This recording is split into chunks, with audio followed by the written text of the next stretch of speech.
আসসালামু আলাইকুম। New commerce কোচিংয়ের পক্ষ থেকে আমি নাজমুল হাসান শরীফ সবাইকে জানাই আন্তরিক শুভেচ্ছা ও অভিনন্দন। প্রিয় শিক্ষার্থীরা, কেমন আছো তোমরা? আশা করি আল্লাহর রহমতে অনেক ভালো আছো। আমিও তোমাদের দোয়ায় আল্লাহর রহমতে অনেক ভালো আছি। প্রিয় শিক্ষার্থীরা, নিউ কমার্স কোচিংয়ের ধারাবাহিক প্রক্রিয়ার আজকের আলোচনার বিষয় হচ্ছে এইচএসসি 25 এবং 26 হিসাব বিজ্ঞান প্রথম পত্রের প্রথম অধ্যায়ের টপ সিকিউ অর্থাৎ সৃজনশীল প্রশ্নের সমাধান। তো আজকের এই সৃজনশীল প্রশ্নগুলো যদি কেউ মনোযোগ সহকারে বুঝতে পারো তাহলে আশা করি তোমার বোর্ড পরীক্ষায় যেই প্রশ্নগুলো আসবে ইনশাল্লাহ তুমি সমাধান করতে পারবা, এতে কোনো সন্দেহ নাই। যাই হোক প্রিয় শিক্ষার্থীরা, আমার কথাগুলো তোমরা শুনতে পাচ্ছ কিনা সেটা আমাকে একটু কমেন্টের মাধ্যমে জানিয়ে দিতে হবে। আর আমি আলহামদুলিল্লাহ ভালো আছি। আপনারা সবাই কেমন আছেন এবং কে কোথায় থেকে আজকের এই ক্লাসটি দেখতেছেন মানে জয়েন আছেন সেটা আমাকে কমেন্ট করে জানিয়ে দিবেন। এবং সর্বোপরি আপনাদের কাছে একটা রিকোয়েস্ট থাকবে, আপনারা লিঙ্কটা শেয়ার করে দিবেন। সর্বোচ্চ শেয়ারকারী পাবেন বেসিক অ্যাকাউন্টিং বইটা গিফট। বিগত ক্লাসগুলোতে 3 জন শিক্ষার্থী পেয়েছে এবং ফাইনাল টাচ সাজেশন বই। আর আপনাদের জন্য একটা বিশাল সুখবর আসতেছে। সুখবরটা হচ্ছে আমরা বিশাল একটা আয়োজন আপনাদের জন্য নিয়ে আসতেছি। ইনশাল্লাহ আমি কালকে ভিডিওর মাধ্যমে আপনাদেরকে জানিয়ে দিব। এই জায়গায় 1 লক্ষ টাকার মতন একটা পুরস্কার থাকবে। প্রথম পুরস্কার ল্যাপটপ, ট্যাব, মোবাইল। রেকর্ড করে রাখেন, ল্যাপটপ, ট্যাব, মোবাইল ইনশাল্লাহ দিব। ইনশাল্লাহ কিভাবে প্রসেসিংটা, পরীক্ষাটা কিভাবে হবে, কোন বিষয়ের উপরে, ইনশাল্লাহ বিস্তারিতটা আগামীকাল ভিডিওর মাধ্যমে চলে আসবে। জি, আমরা সবাই একটু লিঙ্কটা শেয়ার করে দেই। আমার কথাগুলো শুনতে পাচ্ছেন সেটা আমাকে একটু জানাবেন। আমার কথাগুলো কি শুনতে পাচ্ছেন সেটা আমাকে একটু জানাবেন। সবচাইতে গুরুত্বপূর্ণ একটা অঙ্ক আজকে আমরা সমাধান করব, সেটা হচ্ছে রাজশাহী বোর্ড 24। এই রাজশাহী বোর্ড 24 প্রশ্নটা আমাদের সবার জন্য গুরুত্বপূর্ণ। এই রাজশাহী বোর্ড 24-এর প্রশ্নটা আমাদের সবার জন্য গুরুত্বপূর্ণ। কেমন? ওকে,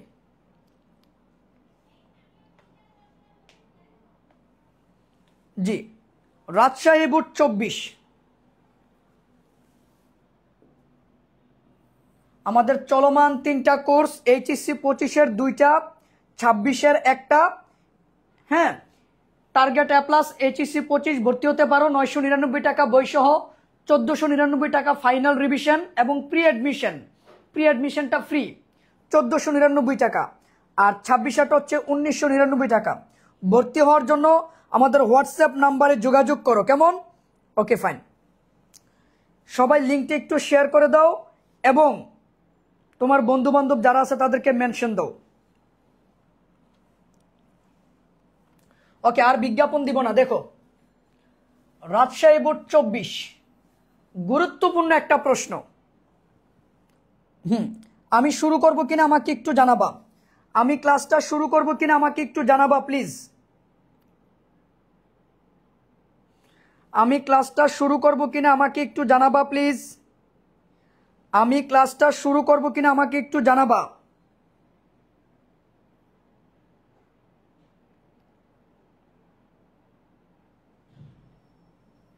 দেখো, রোমান আগস্টের 1 তারিখে ঢাকায় ব্যবসা শুরু করেন। আগস্ট 31 তারিখে তার আর্থিক অবস্থার বিবরণীতে নগদ 9,000 টাকা, প্রাপ্য হিসাব 1700 টাকা, সরঞ্জাম 6,000 টাকা, প্রদেয় হিসাব 3600 টাকা দেখানো হয়েছে। সেপ্টেম্বর মাসে তার ব্যবসার নিম্নলিখিত লেনদেনগুলো সংগঠিত হয়। ভালো করে বুঝবেন, এটা হচ্ছে সেপ্টেম্বর মাসে সংগঠিত হয়। আচ্ছা, আর এই জায়গায় প্রথমে যেটা, এটা হচ্ছে আগস্টের 31 তারিখের লেনদেন। আগস্টের জন্য 31 আর সেপ্টেম্বরের জন্য কিন্তু শুরু। ক নাম্বার প্রশ্নটাই বলছে আগস্ট 31 তারিখ এর লেনদেনগুলো দ্বারা মালিকানা সত্ত্বের পরিমাণ নির্ণয় করো। আচ্ছা, মালিকানা সত্ত্ব আমরা কিভাবে নির্ণয় করি? এই যে দেখো, এ সমান সমান এল প্লাস ও ই। তো এই জায়গায় মালিকানা সত্ত্ব কোনটা? এটা না? তাহলে মালিকানা সত্ত্ব নির্ণয় করতে বলছে, তাহলে কিভাবে নির্ণয় করব? অর্থাৎ সম্পদ থেকে আমি দায় কি করব? বিয়োগ করে দিব। সম্পদ থেকে আমি দায়টা কি করে দিব? বিয়োগ করে দিব। এই যে দেখেন, তাহলে এই জায়গায় সম্পদ কি কি আছে? নগদ, এটা আমার জন্য সম্পদ। প্রাপ্য হিসাব, এটা আমার জন্য সম্পদ। সরঞ্জাম, এটা আমার জন্য সম্পদ। প্রদেয় হিসাব, এটা আমার জন্য দায়। তাহলে সম্পদ থেকে আমরা দায়টা কি করব? বাদ দিয়ে দিব।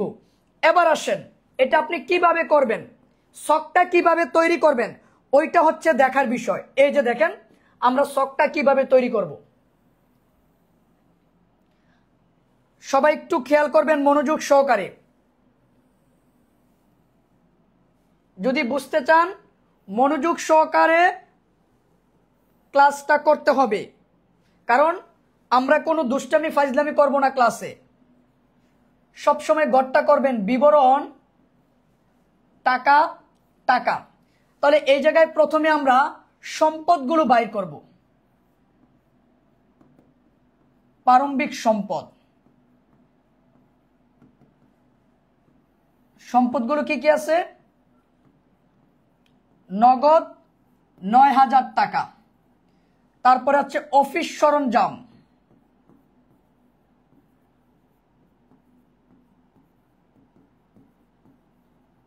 সতেরোশো টাকা। তারপরে আছে প্রাপ্য হিসাব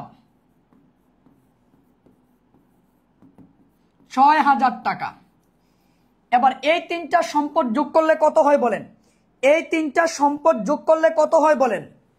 এবার তার থেকে আমরা বাদ দিব প্রারম্ভিক দায়। প্রারম্ভিক দায়, প্রারম্ভিক দায় একটাই আছে, সেটা হচ্ছে প্রদেয় হিসাব। কি আছে? প্রদেয় হিসাব ৩,৬০০। এই যে ৩,৬০০ একটাই আছে। তাহলে আমাদের সম্পদ কত হয় যোগ করলে বলেন? আমাদের সম্পদ কত হয় যোগ করলে বলেন? ৯,০০০ যোগ ১৭০০ যোগ ৬,০০০, তাহলে সম্পদ কত হবে? ১৬,৭০০।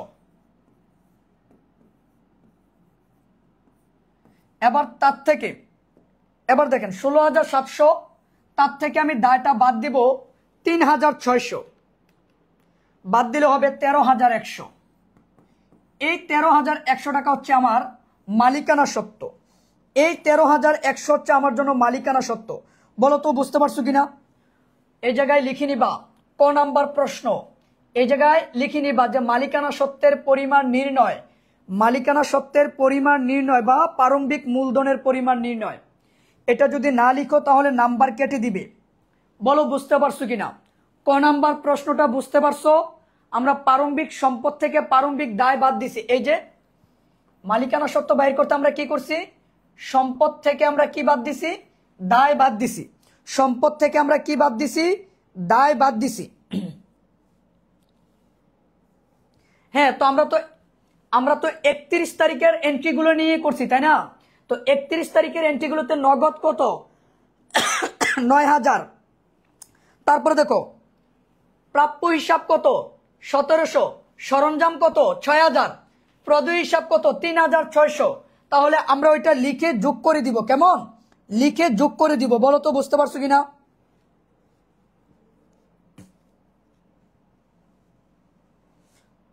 বলো তো বুঝতে পারছো কিনা? বলো তো বুঝতে পারছো কিনা? এই যে দেখো নগদ, মানে এই জায়গায় টাকাটা উলটপালট হয়ে গেছে। ১৭০০ নিচে হবে, ৬,০০০ উপরে হবে। একটু সংশোধন করে নিও তোমরা। হ্যাঁ, সরঞ্জামের টাকাটা হবে ৬,০০০ আর প্রাপ্য হিসাব হবে ১৭০০। ওকে, এবার আসো খ নাম্বার প্রশ্নটা। খ নাম্বার প্রশ্নটা কি বলছে দেখো। খ নাম্বার প্রশ্নটা বলছে আগস্ট ৩১ তারিখের জের নিয়ে টেবুলার ছকে হিসাব সমীকরণের প্রভাব দেখাইতে বলছে ২, ৫, ১০ এবং ১৬ তারিখের লেনদেনগুলো দ্বারা। টেবুলার ছক দেখো, এই টেবুলার ছকের কতগুলো নাম? বিবরণী ছক যেই কথা, টেবুলার ছক একই কথা।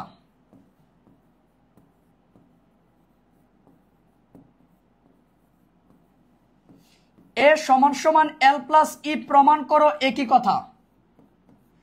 তারপরে হিসাব সমীকরণের প্রভাব। প্রশ্নের নামগুলো মনে রেখে যান, পরীক্ষার হলে ভুলে যাবেন না আবার।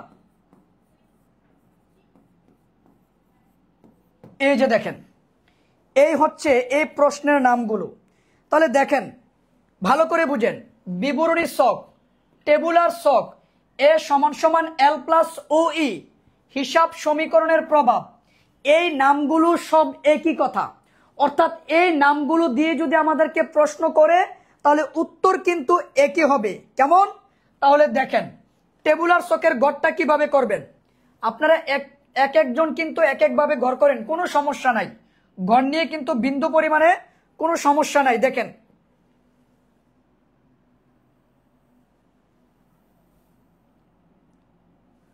প্রথমে দিবেন তারিখ,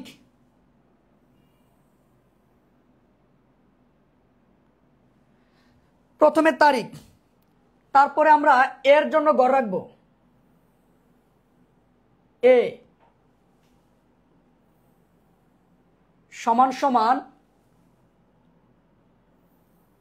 এল, আর এই পাশে ই এর পরে রাখবো মন্তব্য, এটা মন্তব্যের গড়। দেখেন, আপনারা গড় আমার মতন করতে হবে বিষয়টা এমন না, কিন্তু এল এর জন্য 2টা গড় আগেই রেখে ফেলি আমরা, কোনো সমস্যা নাই। সম্পদের জন্য আমরা 4টা গড় রাখবো।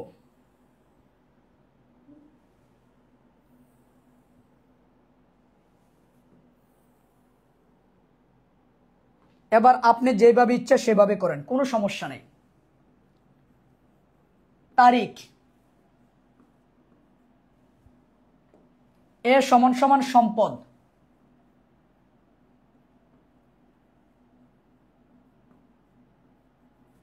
সম্পদের ভিতরে আমাদের প্রথমে কি কি সম্পদ ছিল? নগদ,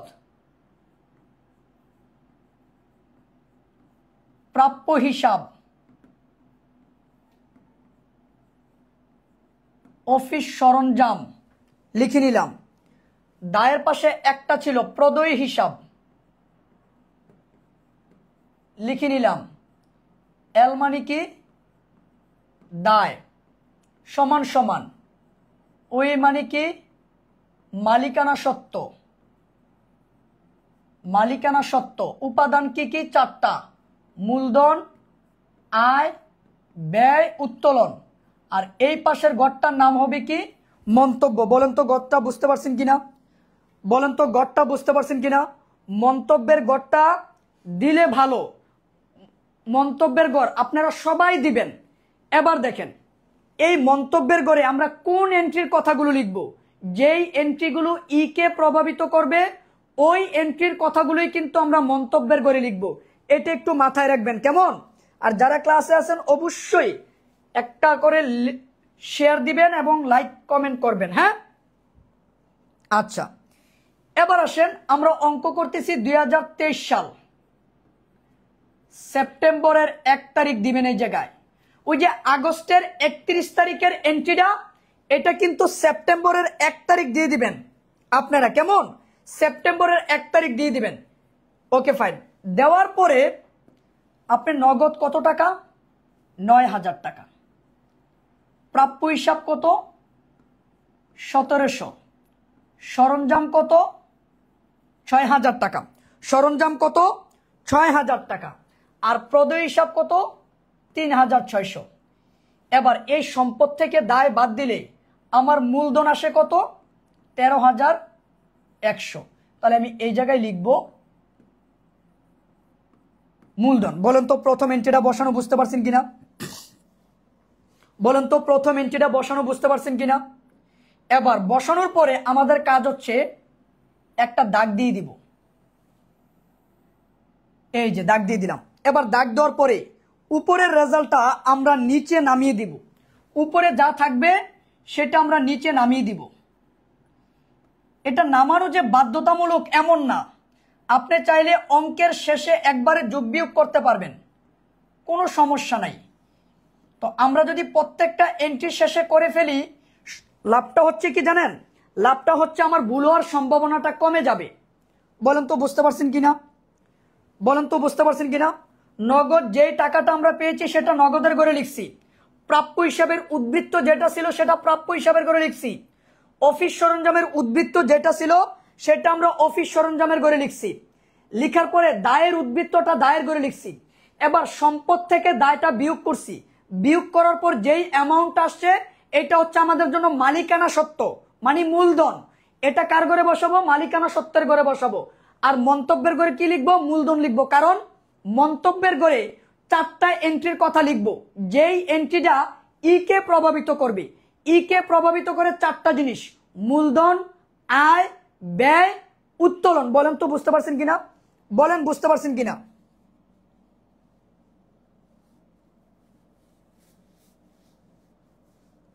বলেন বুঝতে পারছেন কিনা। আমরা 31 তারিখের এন্ট্রিটা ধরেই কিন্তু করছি। এবার আসেন 2 তারিখের এন্ট্রিটাতে আমরা চলে যাব। 2 তারিখ কি বলছে, 9% প্রদেয় নোটে স্বীকৃতি দিয়ে ক্যাপিটাল ব্যাংক হতে 10,000 টাকার ঋণ নেওয়া হলো। আমরা 9% প্রদেয় নোটের স্বীকৃতি দিয়ে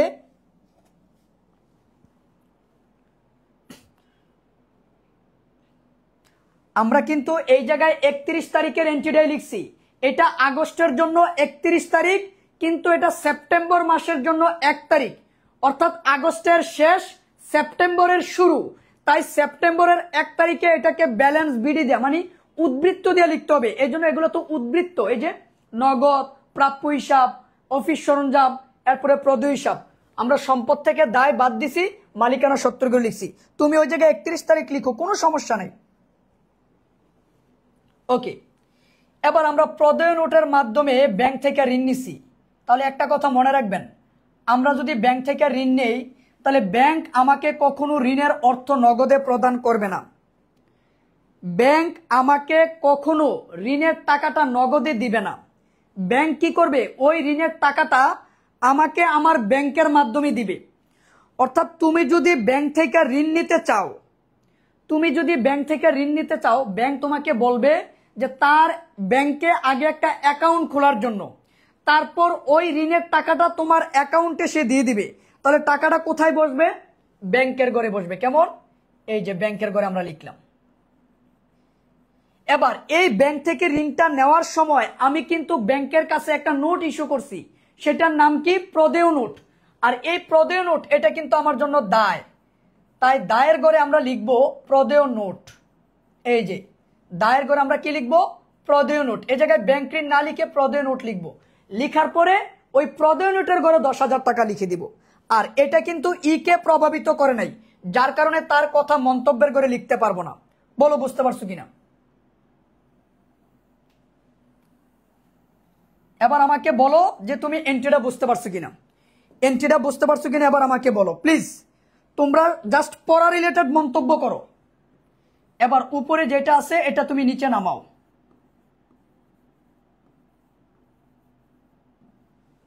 সবাই কিন্তু পড়ার জন্য ক্লাস করে না, কেউ শুধু কমেন্ট দেখার জন্য ক্লাস করে। আমরা এক কাজ করি, পড়াটাকে একটু গুরুত্ব দিই। কেমন, কারণ এই প্রশ্নগুলোই কিন্তু আমাদের পরীক্ষায় আসবে, এই প্রশ্নগুলোই কিন্তু আমাদের পরীক্ষায় আসবে। ভাই মন্তব্যের গড় দিতে হবে, আবারও বলতেছি মন্তব্যের গড় দিতে হবে। বলো তো বুঝতে পারছো কিনা। 2 নম্বর এন্ট্রিটা, 2 নম্বর এন্ট্রিটা বলছে প্রদেয় নোটের মাধ্যমে আমরা ব্যাংক থেকে ঋণ নিছি। ভাই ব্যাংক থেকে যদি আমরা ঋণ নেই, টাকাটা কোথায় জমা পড়বে, ব্যাংকে। আর ব্যাংক আমার জন্য কি, সম্পদ। এই জন্য আমি সম্পদের ঘরে ব্যাংক কথাটা লিখব, তারপরে ব্যাংকের ঘরে টাকাটা লিখব। আর আমরা ব্যাংক থেকে ঋণ নেওয়ার সময় আমরা কি ইস্যু করছি, প্রদেয় নোট। তাই দায়ের ঘরে প্রদেয় নোট কথাটা লিখব, লিখার পরে ওই প্রদেয় নোটের ঘরে আমি টাকাটা লিখব। কারণ একটা এন্ট্রি কিন্তু 2 জায়গায় বসবে। কয় জায়গায়, 2 জায়গায়। ওকে, এবার আসো আমরা তারপরের এন্ট্রিটাতে চলে যাই। তারপরে কত বলছে, 5 তারিখ কি বলছে, প্রদেয় হিসাব বাবদ 2900 টাকা পরিশোধ করা হলো। প্রদেয় হিসাব মানে কি? পাওনাদার। পাওনাদারকে আমরা 2900 টাকা পরিশোধ করছি। তাহলে এই যে দেখো পাওনাদারের পরিমাণ কমে গেছে। তাহলে পাওনাদার ঘর থেকে মাইনাস করে দিব। আর পাওনাদারকে দিতে গিয়ে আমাদের কাছ থেকে নগদ টাকা চলে গেছে, তাই আমি নগদের ঘর থেকে মাইনাস করব। বলো তো বুঝতে পারছো কিনা? বলো 5 তারিখের এন্ট্রিটা বুঝতে পারছো কিনা? 5 তারিখের এন্ট্রিটা বুঝতে পারছো কিনা বলো ভাই। অঙ্কটা কঠিন আছে, কিন্তু তোমরা যদি মনোযোগ না দাও তাহলে তো তোমরা বুঝতে পারবা না।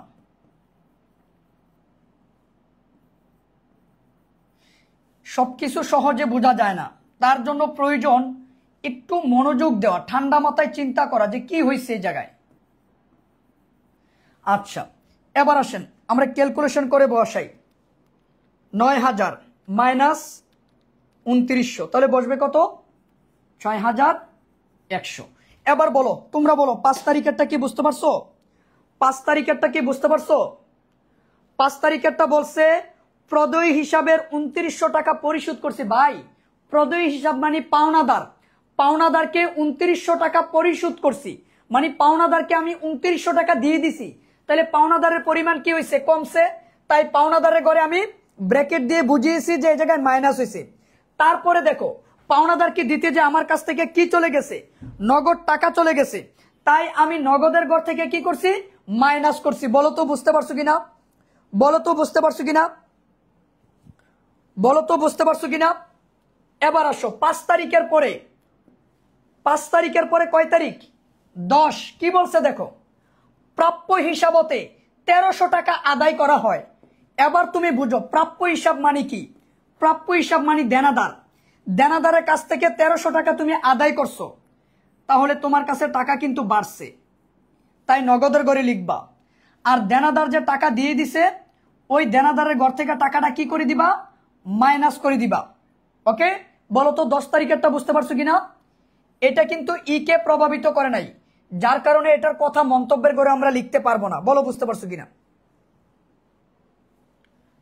তোমরা মনোযোগ দাও, বুঝতে পারবা। তোমাদের জন্য একটা সুখবর রাখছি আমি। তোমরা কি আমাদের প্রি অ্যাডমিশন গ্রুপে ভর্তি হতে চাও?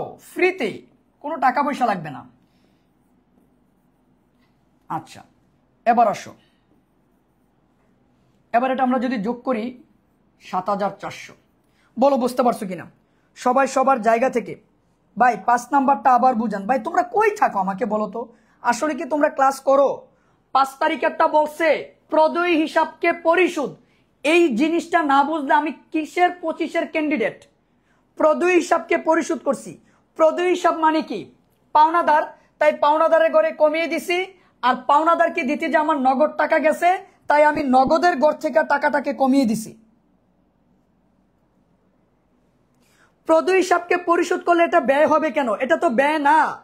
প্রদেয় হিসাব এটা পাওনাদারকে দিছি, পাওনাদারের পরিমাণ কমছে, দায় হ্রাস পাইছে, তাই আমরা দায়ের ঘর থেকে কমাইছি। তারপরে আসো 16 তারিখ। 2100 টাকার অতিরিক্ত সরঞ্জাম ক্রয় করা হয়, যার মধ্যে 800 টাকা নগদে প্রদান। আমরা 2100 টাকার অফিস সরঞ্জাম ক্রয় করছি। এই যে 16 তারিখ বুঝো, 2100 টাকার অফিস সরঞ্জাম ক্রয় করছি, তাহলে অফিস সরঞ্জামের পরিমাণ বাড়বে। ওকে, এই 2100 টাকার অফিস সরঞ্জাম ক্রয় করার পর আমি নগদে প্রদান করছি 800 টাকা, তাহলে আমার নগদ টাকা কমছে কত? 800। দেখো তো কিনছি কত? 2100 টাকার, নগদে দিছি কত? 800। আমি দেই নাই কত? 1300। এই 1300 টাকা আমার দিতে হবে। আমি কাকে দিব? পাওনাদারকে দিব। আর পাওনাদারের আরেকটা নাম কি? প্রদেয় হিসাব। তাহলে এই 1300 টাকা প্রদেয় হিসাবের ঘরে কিন্তু বাড়বে। কেন বাড়বে? কারণ পাওনাদার আমার কাছে টাকা পাবে। বলো তো বুঝতে পারছো কিনা? বলো তো বুঝতে পারছো কিনা? বলো বুঝতে পারছো কিনা? আমার তো মনে হয় যে সমস্যা থাকার কথা না। এবার বলো বুঝতে পারছো কিনা? না বুঝলে বইলো, আবার বুঝাবো, প্রয়োজন হলে আবার বুঝাবো, কোনো সমস্যা নাই। তারপরও তোমরা বুঝো, পরীক্ষায় রেজাল্ট ভালো করো।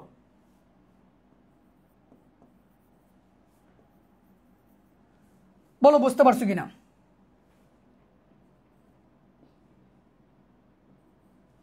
বলো বুঝতে পারছো কিনা? শেষ। বলো তো বুঝতে পারছো কিনা? জাস্ট তোমরা এই মন্তব্যটুকু কইরো যে স্যার বুঝতে পারছি, এরপর একটা দাগ দিয়ে দিব। দাগ দিয়ে দেওয়ার পরে রেজাল্টটা আমরা নিচে নামাই দিব। এই পাশের টাকাগুলো যোগ করো, যোগ করলে কত হয়? যোগ করলে জাস্ট 25,100 হবে। তাহলে লিখে দিবা 25,100। এই পাশে হবে কত? 25,100। ওকে, বলো তো বুঝতে পারছো কিনা?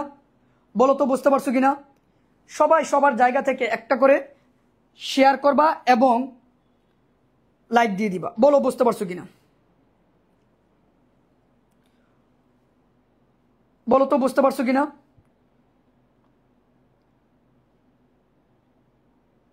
বলো তো বুঝতে পারছো কিনা? বলো তো বুঝতে পারছো কিনা? বলো তো বুঝতে পারছো কিনা?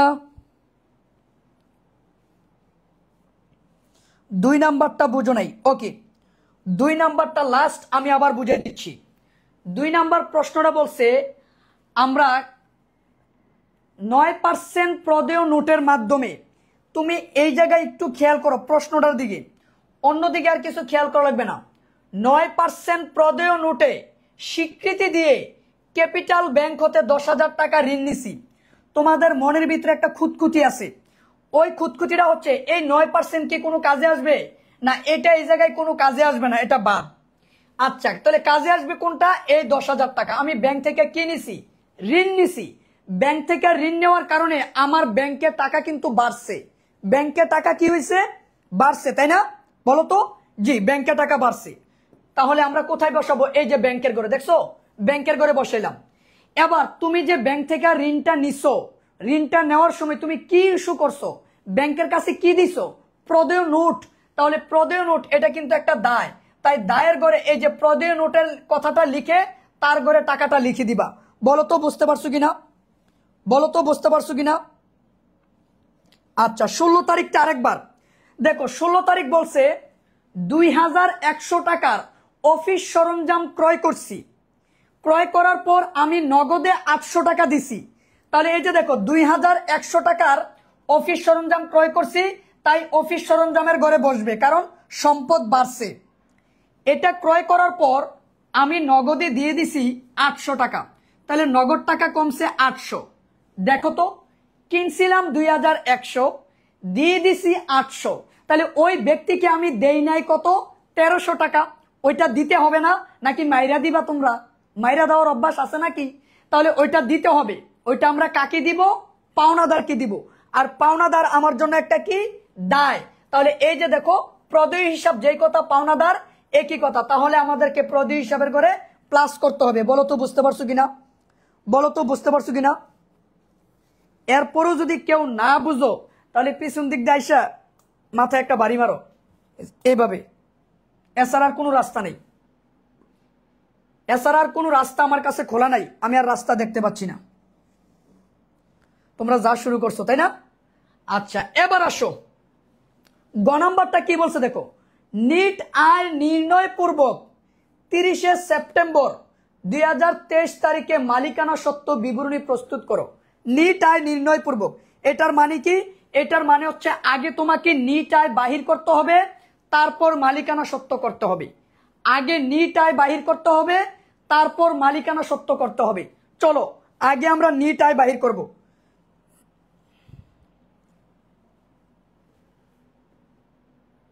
আগে আমরা কি বাহির করব? নিট আয় বাহির করব। দেখো, নিট আয় বাহির করব, তারপরে মালিকানা সত্ত্ব নির্ণয় করব। প্রশ্ন বুঝো, যদি প্রশ্ন না থাকে তাহলে বুঝতে পারবো না, কিন্তু পরে আমার দোষ হবে যে ক্লাস করে বুঝো নাই। ধৈর্য ধারণ করো, পুরা হিসাব বিজ্ঞানের সবকিছু তোমাদেরকে শেষ করে দিব আমরা যে রুটিন দিয়েছি, এই রুটিন অনুযায়ী। ওকে, তাহলে শখটা হবে কি? বিবরণ, টাকা, টাকা। তাহলে প্রথমে নিট আয় বাহির করতে গেলে আমাকে কি করতে হবে? আয়গুলো আগে যোগ করতে হবে। তাহলে এই যে দেখো আয় সমূহ, তাহলে আয়ের এন্ট্রি কি আছে তোমাকে আগে দেখতে হবে। এই অঙ্কে আয়ের এন্ট্রি কি আছে দেখো তো। আয়ের এন্ট্রি এই যে দেখো অর্জিত আয় ৭,৮০০ টাকা, অর্জিত আয় ৭,৮০০ টাকা। তার মানে এটাই হচ্ছে আমার আয়, যার মধ্যে আমি নগদে পাইছি ২৫০০ টাকা, বাকি টাকাটা এখনো পাই নাই। ওইটা আমার দেখার বিষয় না, আমি কত নগদে পাইছি আর কত পাই নাই ওইটা আমার দেখার বিষয় না। আমার দেখার বিষয় অর্জিত আয় কয় টাকা, অর্জিত আয় ৭,৮০০ টাকা, এটাই হচ্ছে আমার জন্য আয়। তাহলে আয় আমি পেয়ে গেছি কত, ৭,৮০০। তাহলে আমি এই জায়গায় লিখব অর্জিত আয়, অর্জিত আয় ৭,৮০০ টাকা। বলো তো বুঝতে পারছো কিনা, বলো তো বুঝতে পারছো কিনা, বলো তো বুঝতে পারছো কিনা। এবার এই জায়গা থেকে আমি বাদ দিব ব্যয় সমূহ, ব্যয় সমূহ। এবার ব্যয়গুলো কি কি আছে, এই ব্যয়গুলো যদি তুমি খুঁজতে চাও তাহলে দেখো তো ব্যয়গুলো কি কি আছে, ভালোভাবে খেয়াল করো ব্যয়গুলো কি কি আছে। এই যে দেখো, বেতন বাবদ ১৭০০ টাকা, ভাড়া বাবদ ৯০০ টাকা পরিশোধ করা হলো। তাহলে বেতন ১৭০০ টাকা, ভাড়া কত ৯০০ টাকা, এই দুইটা আমাদের জন্য ব্যয়। তাহলে আমরা লিখি বেতন ১৭০০, ভাড়া ৯০০। তারপরে দেখো ব্যয় আর কি কি আছে, ভালোভাবে বুঝো। তারপরে দেখো ব্যয় আর কি কি আছে। চলতি মাসের উপযোগ বিল বকেয়া আছে ৪৭০ টাকা।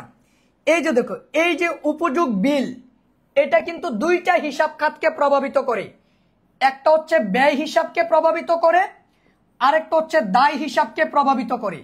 তাহলে আমরা যখন আয় বিবরণী করব তখন এটা কিন্তু ব্যয় হিসাবে একবার ব্যবহার হবে, এটা কিন্তু ব্যয় হিসাবে একবার ব্যবহার হবে। কেন, এই যে দেখো এটার জাবেদাটা আমরা করি, উপযোগ বিল বকেয়া আছে, তাহলে আমরা লিখব উপযোগ বিল হিসাব ডেবিট, উপযোগ বিল ডেবিট, বকেয়া উপযোগ বিল ক্রেডিট। এই যে দেখো উপযোগ বিল এটা আমার জন্য ব্যয়, বকেয়া উপযোগ বিল এটা আমার জন্য দায়। তাহলে একটা লেনদেন কয়টা হিসাব খাতকে প্রভাবিত করে, দুইটা।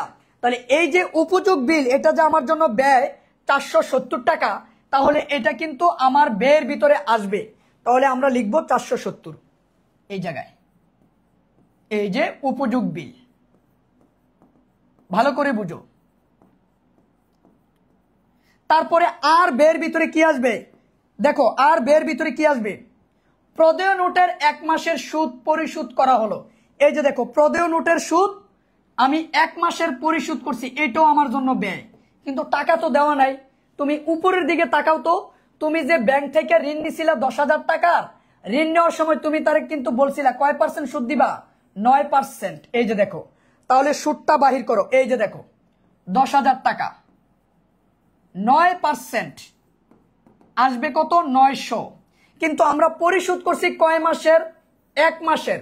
তাহলে ১ মাসের বাইর করো, ১ দিয়া গুণ ১২ দিয়া ভাগ, তাহলে আসবে ৭৫ টাকা। এই যে দেখো ৭৫ টাকা হচ্ছে আমার প্রদেয় নোটের সুদ। উপযোগ বিলটা কি, বিদ্যুৎ বিল, পানি বিল, গ্যাস বিল, টেলিফোন বিল, এগুলোকে একসাথে বলা হয় উপযোগ বিল। তাহলে দেখো তো আমার প্রদেয় নোটের সুদ কত, ৭৫ টাকা। বলো তো বুঝতে পারছো কিনা, প্রদেয় নোটের সুদ ৭৫ টাকা, বুঝতে পারছো কিনা বলো তো, প্রদেয় নোটের সুদ ৭৫ টাকা, বুঝতে পারছো কিনা বলো। ১ মাসেরটা নিব, তাহলে আমরা লিখব প্রদেয় নোটের সুদ ৭৫ টাকা। এবার সবগুলো ব্যয় যোগ করো, এবার সবগুলো ব্যয় যোগ করো। এই যে ১৭০০ যোগ ৯০০ যোগ ৪৭০ যোগ কত, ৭৫, তাহলে আসবে কত, ৩,১৪৫, ৩,১৪৫। এবার এটা উপরের থেকে বিয়োগ করো, ৭,৮০০ থেকে বিয়োগ করো, বিয়োগ করলে আসবে কত, ৪,৬৫৫, ৪,৬৫৫। এটাই হচ্ছে নিট আয়, এটাই হচ্ছে কি নিট আয়। এবার এই নিট আয়টা দিয়ে তোমাকে মালিকানা সত্ত্ব বিবরণী করতে হবে, এই নিট আয়টা দিয়ে মালিকানা সত্ত্ব বিবরণী করতে হবে। বলো তো বুঝতে পারছো কিনা, বলো নিট আয়টা বুঝতে পারছো কিনা বলো। এটার মতন কঠিন অঙ্ক ২৪ সালে আর কোনো বোর্ডে আসে নাই, সবচাইতে কঠিন অঙ্কটা ২৪ সালে রাজশাহী বোর্ডে আসছে। এবার আসো মালিকানা সত্ত্ব বিবরণী আমরা করব। তো আমরা কঠিনটা শিখে ফেললাম, তাহলে সহজগুলো আমাদের শিখতে এত বেশি সময় লাগবে না। ভাই এত কঠিন অঙ্ক কেউ লাইভে সমাধান করাবে না, তোমরা যেই হারে প্যানের করতেছো। বিবরণ টাকা টাকা, তাহলে মালিকানা সত্ত্ব বাইর করতে গেলে প্রথমে লাগবে মূলধন। তো এই অঙ্কে মূলধন তো নাই, কিন্তু মূলধন আছে। ওই যে 31 তারিখের ভিতরে যে এন্ট্রিগুলো ছিল, ওই এন্ট্রিগুলো থেকে কিন্তু আমরা মূলধন বাইর করছিলাম 13,100। তাহলে এই 13,100 হচ্ছে আমাদের কি মূলধন। এবার তার সাথে আমি যোগ করব কি নিট আয়। কি যোগ করব? নিট আয় 4,500 কত? 4,655। 4,655 যোগ করলে কত হবে? দেখো যোগ করলে কত হবে? 13,100 যোগ 4,655, 17,755। এবার তার থেকে বাদ দিব কি উত্তোলন। উত্তোলন দেখো প্রশ্নে দেওয়া আছে, এই যে উত্তোলন। ব্যক্তিগত ব্যবহারের জন্য নগদ 1100 টাকা উত্তোলন করছে মালিক। উত্তোলন করলে মালিকানা সত্ত্ব কিন্তু কমে যাবে, তাহলে 1100 টাকা আমরা মাইনাস করে দিব, তাহলে 16,655। এটাই হচ্ছে মালিকানা সত্ত্বের পরিমাণ। বলো বুঝতে পারছো কিনা? এটাই হচ্ছে মালিকানা সত্ত্বের পরিমাণ। বলো বুঝতে পারছো কিনা? ভাই এই অঙ্কটা বুঝতে পারলে স্যার মূলধনটা বুঝিনি। আরে বাবা, এই মূলধনটা তো প্রথমেই বাইর করছি, কতেই কিন্তু আমি মূলধন বাইর করে নিছি। কতে যদি তুমি পুরো ভিডিও না দেখো তাহলে বুঝবা কিভাবে। আমরা তো কতেই মূলধনটা বাহির করে নিছি, আমরা কিন্তু কতেই মূলধনটা বাহির করে নিছি। এখন তুমি যদি প্রশ্নটা না দেখো তাহলে কিভাবে বুঝবা বলো? পুরোটা বুঝতে পারছো? লাইক দিয়ে দিবা। এইভাবে আমরা আমাদের পেড বেসে ক্লাস নেই। তোমরা যারা আমাদের পেড বেসে ভর্তি হতে চাচ্ছ শুধু হিসাব বিজ্ঞানের জন্য, টার্গেট A+ বেস 999 টাকা, সাথে এই বেসিক অ্যাকাউন্টিং বইটা ফ্রি। তারপরে যদি কেউ গ্রুপ সাবজেক্টের সবগুলোতে ভর্তি হতে চাচ্ছ, ফাইনাল রিভিশন 1499 টাকা, এই বইটা ফ্রি পাবা। 26 1999 টাকা গ্রুপ সাবজেক্টের জন্য। আর দেরি না করে ভর্তি হয়ে যাও, ভালো কিছু পাবা, এতটুকু বললাম।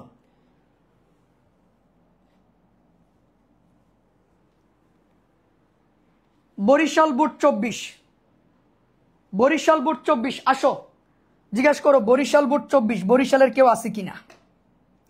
বলো বরিশাল বুট কত? 24 বাইর করো। বরিশাল বুট 24, বরিশাল বুট 24, বরিশাল বুট কত?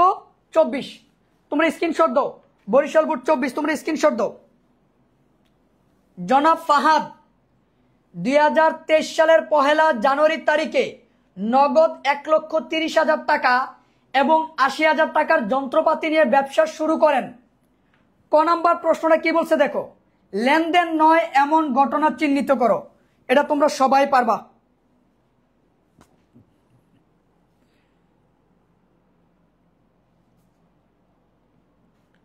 এবার দেখো, লেনদেন নয় এমন ঘটনা চিহ্নিত করো। তাহলে লেনদেন নয় কোনটা বলো তো?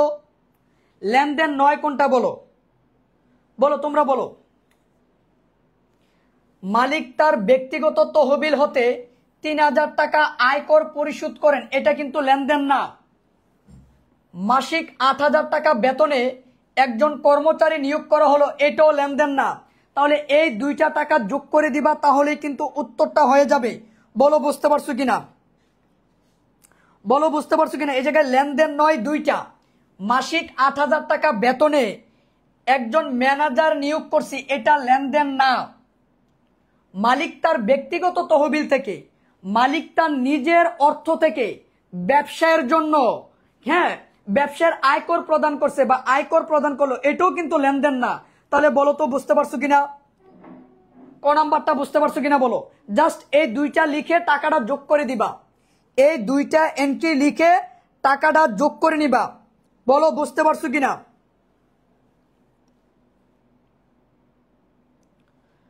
বলো তো বুঝতে পারছো কিনা? খ নাম্বার প্রশ্নটা বলছে 2, 5, 25, 27 তারিখের লেনদেনগুলোকে আধুনিক পদ্ধতিতে হিসাব শ্রেণী দেখাইতে বলছে। দেখো তো হিসাব শ্রেণী আমরা কিভাবে করব। হিসাব শ্রেণীর গড় কয়টা দেখি তো তোমরা বলো তো, হিসাব শ্রেণীর গড় কয়টা তোমরা বলো দেখি। এই জায়গায় কে কে পারো বলো, হিসাব শ্রেণীর গড় কয়টা বলো। মালিকানা সত্ত্বের পরিমাণ আর মালিকানা সত্ত্ব বিবরণী একই কথা। দেখো হিসাব শ্রেণীর গড়টা দেখো,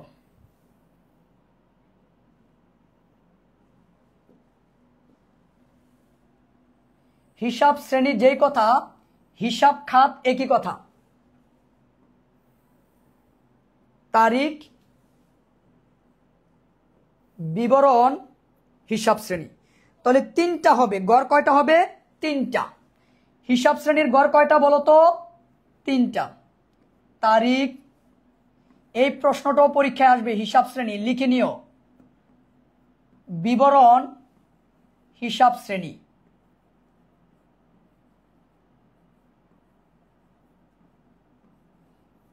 তারিখ, বিবরণ, হিসাব শ্রেণী, তিনটা। হিসাব শ্রেণীর গড় হবে কয়টা? তিনটা।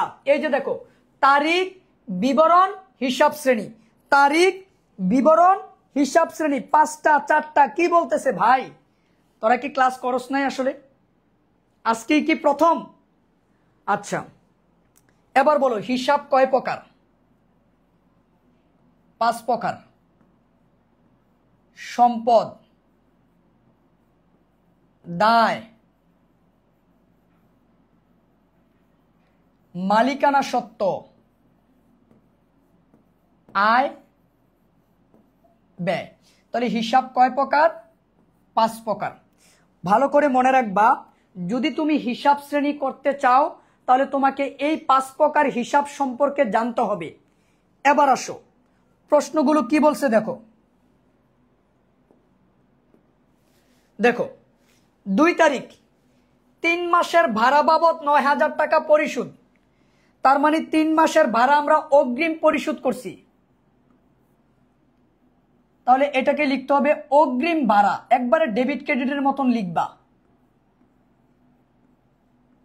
তোমরা নিয়মটা হচ্ছে ডেবিট ক্রেডিটের মতন বসাবা, কিন্তু ডেবিট ক্রেডিট শব্দটা লিখবা না। অগ্রিম ভাড়া দিতে গিয়ে আমার কাছ থেকে কি চলে গেছে? নগদ টাকা চলে গেছে। তাহলে আমরা এই জায়গায় লিখব নগদান হিসাব। এবার তুমি কি করবা জানো? জাস্ট হিসাবের নামটা লিখবা, কোনটা কোন হিসাব। এই যে দেখো অগ্রিম ভাড়া, এটা আমাদের জন্য কোন হিসাব? এটা আমাদের জন্য সম্পদ। তাহলে জাস্ট আমাকে এই জায়গায় লিখে দিতে হবে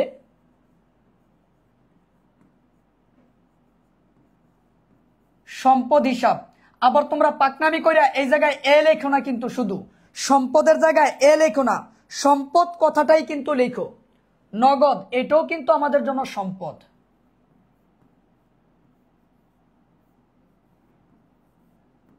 এই যে দেখো নগদ, এটাও কিন্তু আমাদের জন্য কি? সম্পদ। জাস্ট হিসাবের নামটা লিখবা। এই জায়গায় বৃদ্ধি হ্রাস এগুলা লিখবা না, যে সম্পদ কি বৃদ্ধি পাইছে নাকি হ্রাস পাইছে, ওইটাও কিন্তু লিখতে পারবা না। শুধু হিসাব শ্রেণী বলছে, জাস্ট হিসাবের নামটা লিখবা, আর কিছু না। এবার আসো তারপরের প্রশ্নটা। 2 তারিখের পরে 5, ধারে বিক্রয় 28,000 টাকা। ধারে বিক্রয় করছি, টাকা কিন্তু পাই নাই, পাবো। আমরা কার কাছে টাকা পাই? দেনাদারের কাছে টাকা পাই। তাহলে আমরা এই জায়গায় লিখব দেনাদার হিসাব। আমরা কি করছি? বিক্রয় করছি, তাহলে আমরা লিখব বিক্রয় হিসাব। এবার এই দুইটা জিনিস কোন হিসাবকে প্রভাবিত করে দেখো। দেনাদার, এটা আমার জন্য সম্পদ, কারণ আমি তার কাছে টাকা পাবো, লিখলাম সম্পদ হিসাব। বিক্রয়, এটা আমাদের জন্য কোন ধরনের হিসাব? আয়। বিক্রয় করলে কি হয়? আয় হয়। তাহলে এটা আমার জন্য আয় হিসাব। বলো তো বুঝতে পারছো কিনা? বলো তো বুঝতে পারছো কিনা? এই জায়গায় বৃদ্ধি হ্রাস কথাটা লিখবে না, এই জায়গায় বৃদ্ধি হ্রাস কথাটা লিখবে না। আমি আবারও বলতেছি, এই জায়গায় বৃদ্ধি হ্রাস কথাটা লিখবে না, কারণ এই জায়গায় শুধু হিসাব শ্রেণী বাহির করতে বলছে। বৃদ্ধি হ্রাস কখন লিখবা আমি বুঝিয়ে দিচ্ছি, এটা শেষ হোক, তারপরে তোমাদের সমস্যাটা সমাধান করে দিব। ওকে, তারপরে আসো 5 পরে 25, ধারে বিক্রয়ের 10% অনাদায় দেনা ধার্য করা হলো। অনাদায় দেনা মানে কি? এই যে দেখো, ধারে যে বিক্রয় করছে 28,000 টাকা না, এটার 10% অনাদায় দেনা, তার মানে 2800 টাকা। টাকাটা কিন্তু হিসাব শ্রেণীতে কোনো ফ্যাক্ট না। এবার আসো, এই অনাদায় দেনা জিনিসটা কি? দেনাদারের কাছ থেকে যে টাকাটা আমি নিশ্চিতভাবে আদায় করতে পারবো না, ওইটাই হচ্ছে অনাদায় পাওনা বা দেনা। তাহলে এটা আমাদের জন্য আয় না ব্যয়? এটা কিন্তু অবশ্যই আমাদের জন্য কি ব্যয় না? এটা অবশ্যই আমাদের জন্য একটা কি ব্যয়। তাহলে দেখো আমরা কিভাবে করব, খেয়াল করো। তাহলে আমরা লিখব অনাদায় পাওনা হিসাব। আর কে টাকা দিবে না? দেনাদার। তাহলে দেনাদারের পরিমাণ কিন্তু কমে গেছে, তাহলে লিখলাম আমরা দেনাদার হিসাব। বলো তো বুঝতে পারছো কিনা?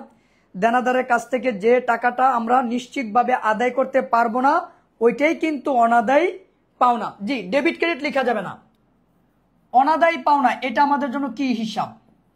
এটা আমাদের জন্য ব্যয় হিসাব। Okay fine. দেনাদার, এটা আমাদের জন্য কি হিসাব? দেনাদার, এটা আমাদের জন্য সম্পদ হিসাব। যদি পিডিএফ নিতে চাও তাহলে অবশ্যই শেয়ার করতে হবে তোমাকে, 20টা শেয়ার।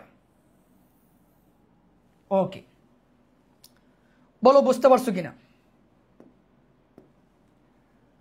এবার আসো লাস্টের এন্ট্রি 27 তারিখ, যন্ত্রপাতির উপরে অবচয় ধার্য করা হলো। অবচয়, এটাও আমাদের জন্য ব্যয়। এই যে দেখো, অবচয়, এটা আমাদের জন্য ব্যয়। তাহলে আমরা লিখব যন্ত্রপাতি হিসাব, আর তার বিপরীতে আমরা কি লিখব? পুঞ্জীভূত অবচয়। একটা যন্ত্রপাতির উপরে যত অবচয় হবে, সবগুলো অবচয়ের যোগফল হচ্ছে পুঞ্জীভূত অবচয়। এবার দেখো, অবচয় এটা আমাদের জন্য কি হিসাব? ব্যয় হিসাব। আর পুঞ্জীভূত অবচয় এটা আমাদের জন্য বিপরীত সম্পদ। এটা সম্পদ, বাট এটা কি সম্পদ? বিপরীত সম্পদ। বলে স্যার বিপরীত সম্পদ কি? বিপরীত সম্পদ হচ্ছে যেটা অন্য আরেকটা তার সংশ্লিষ্ট হিসাবকে হ্রাস করবে। তো পুঞ্জীভূত অবচয় এটা যার হিসাব, মনে করো যন্ত্রপাতির যদি হয়, তাহলে পুঞ্জীভূত অবচয়টা যন্ত্রপাতিকে হ্রাস করবে। যদি পুঞ্জীভূত অবচয় আসবাবপত্র হয়, তাহলে আসবাবপত্রকে হ্রাস করবে, অর্থাৎ সম্পদকে কমিয়ে দিবে। এই জন্য আমরা এই জায়গায় লিখব বিপরীত সম্পদ হিসাব। বিপরীত সম্পদ হিসাব। অথবা বিপরীত কথাটা কেউ যদি না লিখে শুধু সম্পদও লিখো, তাহলেও তুমি মার্ক পাবা, এটা কাটবে না তোমার। এবার আসো, তোমরা যেটা নিয়ে সমস্যা বলতেছিলা যে কারণ সহ মানে ব্যাখ্যাটা কখন দিবা, তাই তো? এই ব্যাখ্যাটা আমি তোমাদেরকে বুঝিয়ে দিচ্ছি। দেখো, ব্যাখ্যাটা আমি তোমাদেরকে এখন বুঝিয়ে দিচ্ছি যে তোমরা কখন বৃদ্ধি হ্রাস কথাটা লিখবা। এই যে দেখো,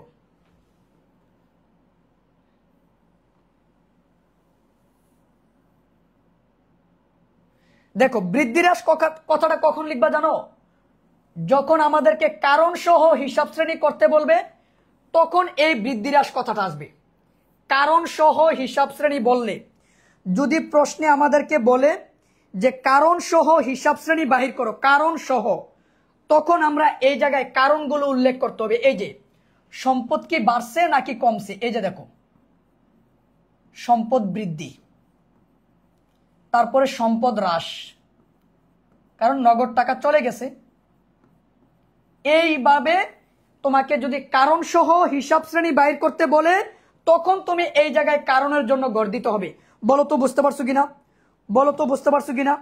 কারণ সহ হিসাব শ্রেণী কখন, বুঝতে পারছো কিনা? বলো, বলো বুঝতে পারছো কিনা? একটু দ্রুত কমেন্ট করে আমাকে বলো যে বুঝতে পারছো কিনা।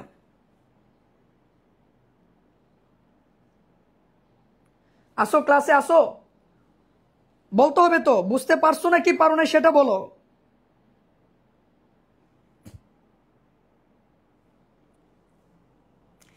আর এই জায়গায় ডেবিট ক্রেডিট লিখবা না, কারণ এই জায়গায় কিন্তু ডেবিট ক্রেডিট বলে নাই।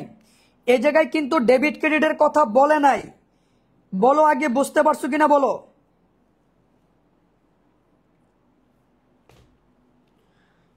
এটাই হচ্ছে আমাদের হিসাব শ্রেণী অথবা হিসাব খাত। এর পরের প্রশ্নটা বলো, 1, 15, 28, 31 তারিখের লেনদেনগুলো টেবুলার ছক তৈরি করতে বলছে। আবার টেবুলার ছক তৈরি করতে বলছে। তাহলে আসো টেবুলার ছকটা দেখাই। এই টেবুলার ছক তোমাদের পরীক্ষায় আসবে, এতে কোনো সন্দেহ নেই। 100% শিওর থাকো আসবে, 100%। দেখো এই টেবুলার ছকটা করাই দিলে আরো একটু ক্লিয়ার হয়ে যাবে তোমরা। ভাই এই সৃজনশীল প্রশ্নের ক্লাস কেউ দিবে না, কারণ এগুলো ঝামেলাপূর্ণ ক্লাস। লাইভে এইসব ক্লাস করানোটা অনেক ঝামেলা, সামনাসামনি না হইলে ক্লাস করানো অনেক ঝামেলা। সবাই শুধু এমসিকিউ নিয়ে পাগল, কিন্তু আমি কষ্ট করে হলো তোমাদেরকে সৃজনশীলগুলো বুঝাচ্ছি, তোমরা বুঝার চেষ্টা করো।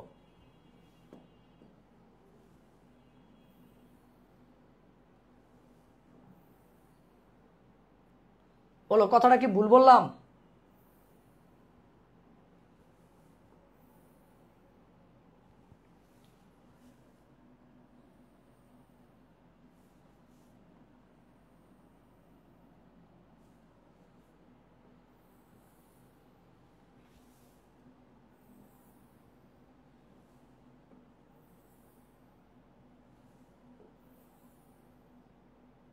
ওকে,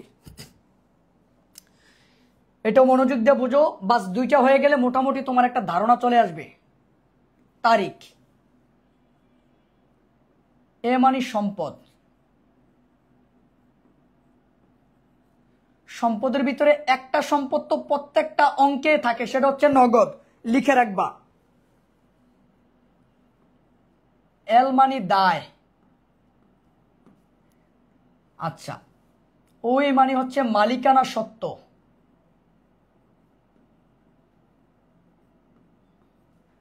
উপাদান কয়টা মালিকানা সত্ত্বের একটু কমেন্ট করবা তোমরা। 4টা। কি কি বলো তো? মূলধন, আয়, ব্যয়, উত্তোলন। লাস্টের গড়টা হচ্ছে মন্তব্য। বলো গড়টা বুঝতে পারছো কিনা।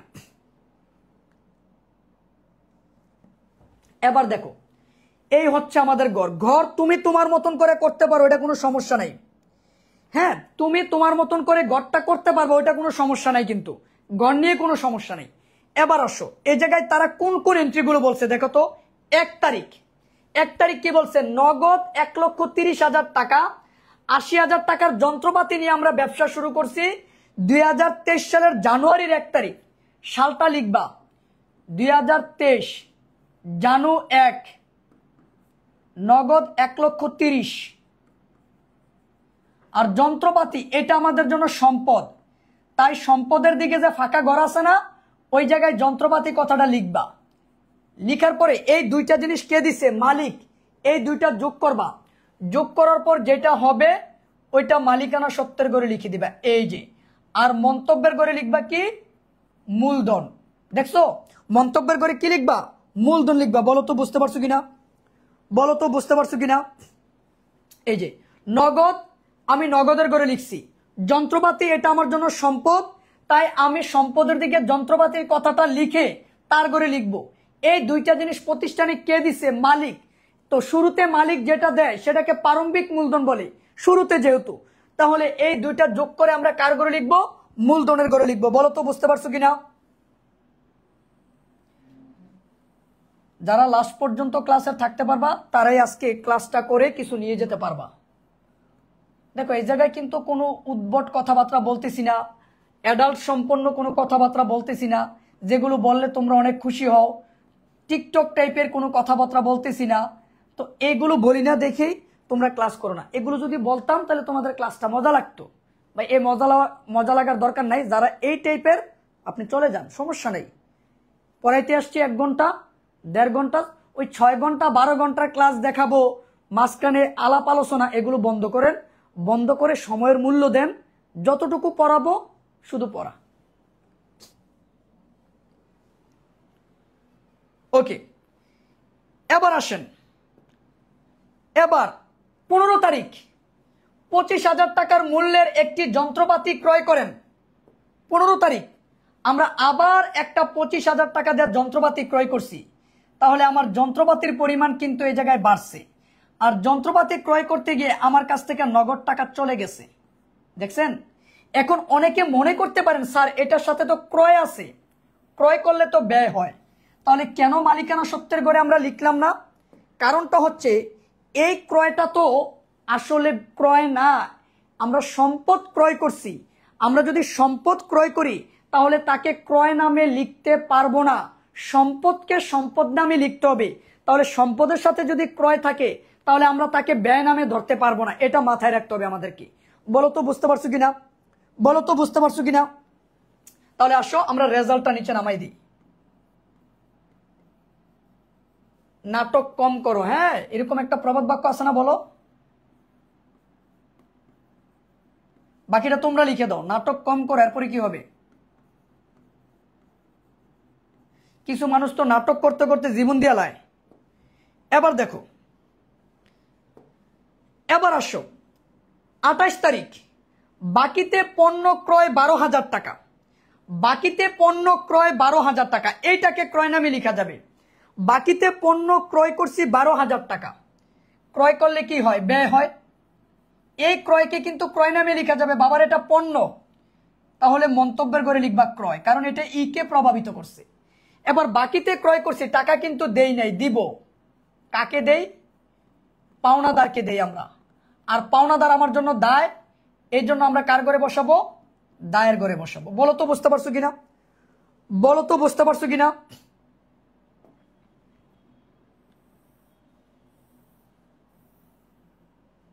আঠাশ তারিখেরটা বুঝতে পারছো কিনা বলো, 28 তারিখেরটা বুঝতে পারছো কিনা বলো।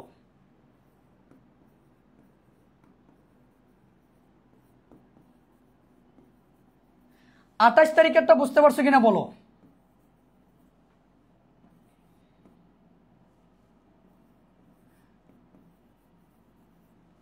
আঠাশ তারিখেরটা বুঝতে পারছো কিনা বলো।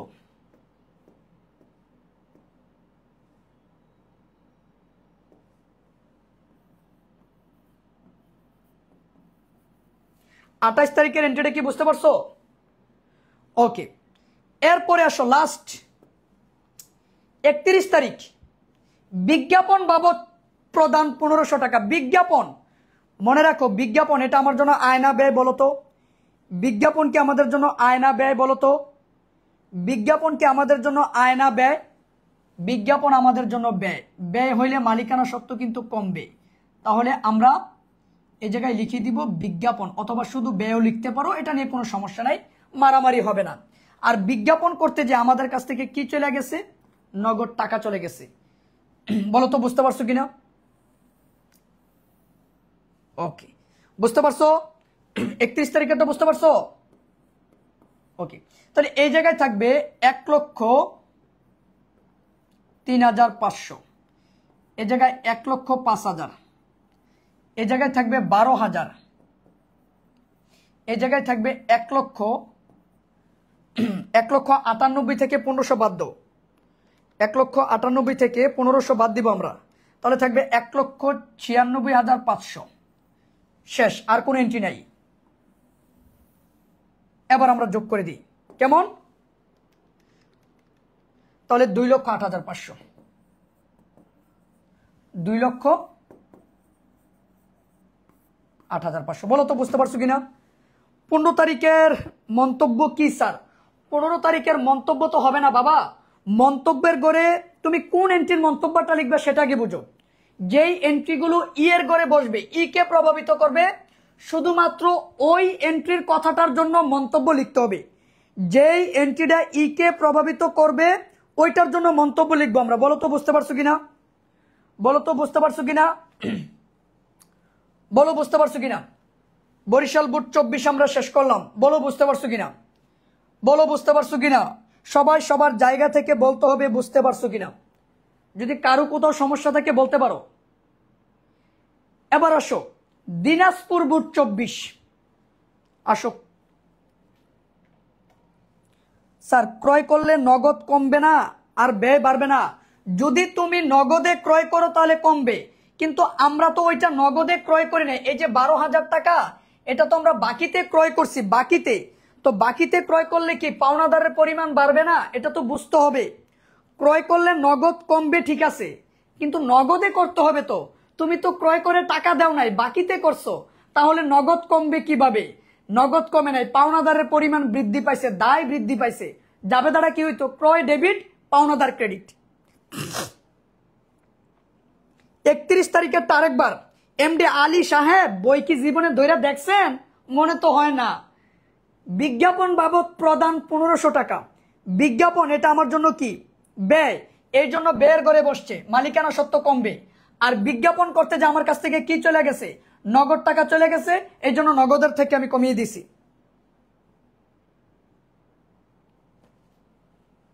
ওকে, এবার আসেন রাজশাহী বুট।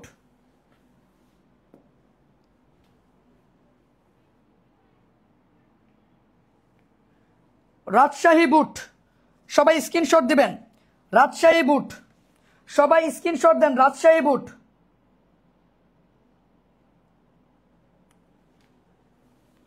আরে সরি, দিনাজপুর বুট 24। দিনাজপুর বুট 24 স্ক্রিনশট দিছেন?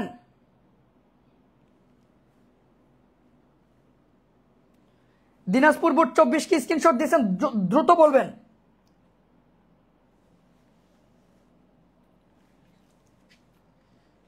দিনাজপুর বুট স্ক্রিনশট দিছেন কিনা দ্রুত বলবেন আমাকে।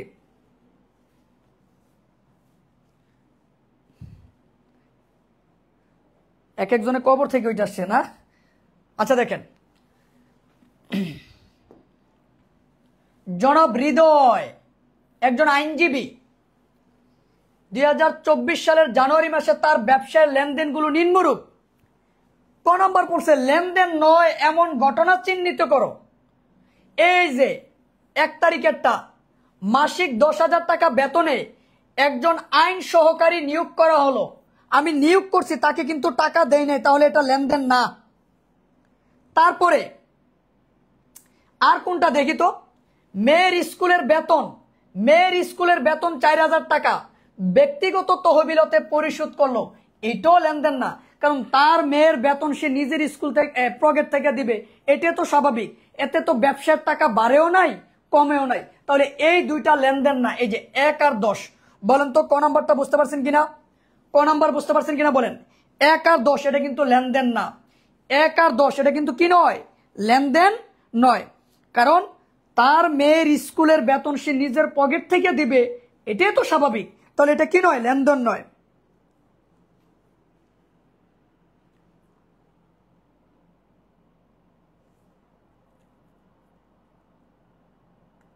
স্যার আপনি খালি দিনাজপুর বুট লিখে রাখছেন, মানে কি লিখবো? তো দিনাজপুর বুট 24-এ তো লিখছি।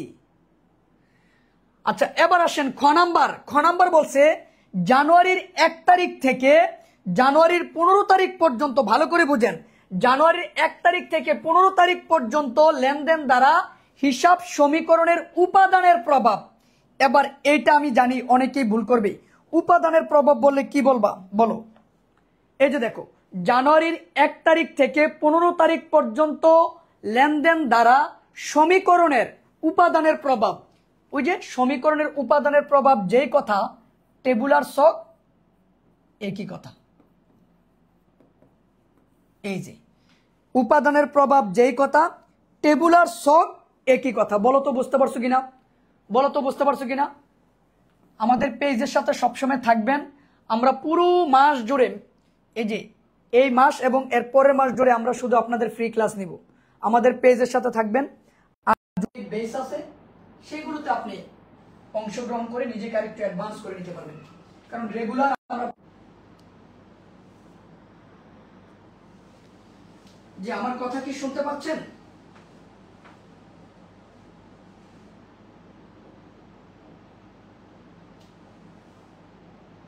দেখেন,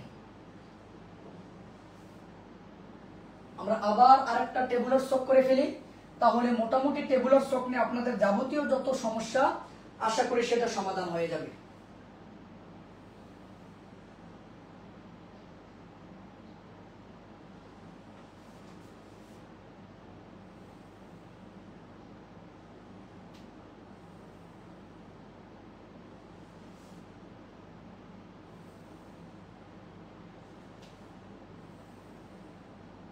খেয়াল করবেন সবাই, কথা কি শুনতে পাচ্ছেন আমার? ওকে, সাউন্ড ঠিক করে দিচ্ছি, সাউন্ড ঠিক করে দিচ্ছি, একটু সময় দিবেন প্লিজ।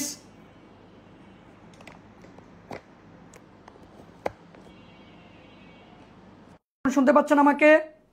এখন শুনতে পাচ্ছেন আমাকে? আশা করি সব ক্লিয়ার।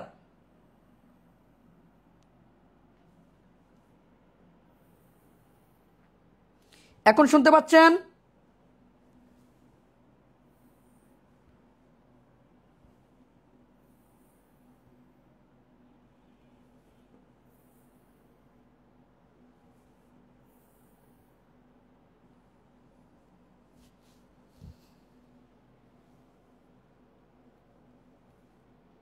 ওকে, দেখেন এখন তো ক্লিয়ার হওয়ার কথা, ঠিক করে দিছি তো।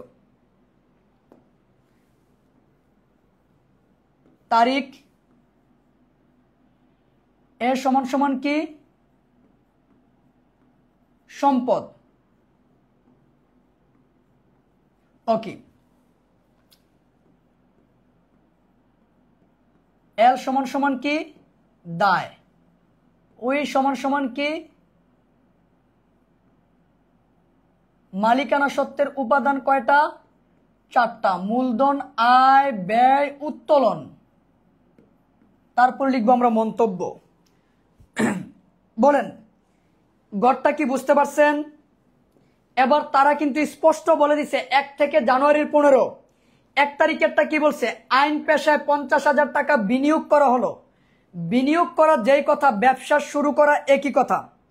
তাহলে 1 তারিখ আমি আইন পেশায় বিনিয়োগ করছি, বিনিয়োগ করা যেই কথা, ব্যবসা শুরু করা একই কথা। এর ফলে আমাদের কাছে কি আসছে? নগদ টাকা আসছে। এই জন্য আমরা নগদের ঘরে লিখলাম। টাকাটা কে দিছে? মালিক। মালিক যা দেয় তা কি? মূলধন। তাই আমরা মূলধনের ঘরে লিখব, আর মন্তব্যের ঘরে লিখে দিব মূলধন। বলেন তো বুঝতে পারছেন কিনা? বিনিয়োগ করা যেই কথা, ব্যবসা শুরু করা একই কথা। বিনিয়োগ করা যেই কথা, ব্যবসা শুরু করা একই কথা। এবার উপরের রেজাল্টটা আমি যোগ বিয়োগ করে কোথায় নিয়ে আসবো? নিচে নিয়ে আসবো। উপরের রেজাল্টটা আমি যোগ বিয়োগ করে কোথায় নিয়ে আসবো? নিচে নিয়ে আসবো। বলেন তো বুঝতে পারছেন না কিনা? বলেন বুঝতে পারছেন কিনা? 1 তারিখের পরে কয় তারিখ দেখেন? 3 তারিখ আইন সেবা প্রদান করে নগদে পাওয়া গেল 10,000 টাকা। আমি আইন সেবা প্রদান করে নগদে পাইছি 10,000 টাকা। তাহলে নগদের ঘরে বসবে।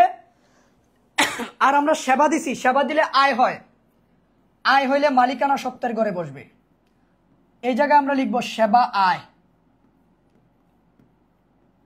মন্তব্যের ঘরে লিখবো কি? সেবা আয়।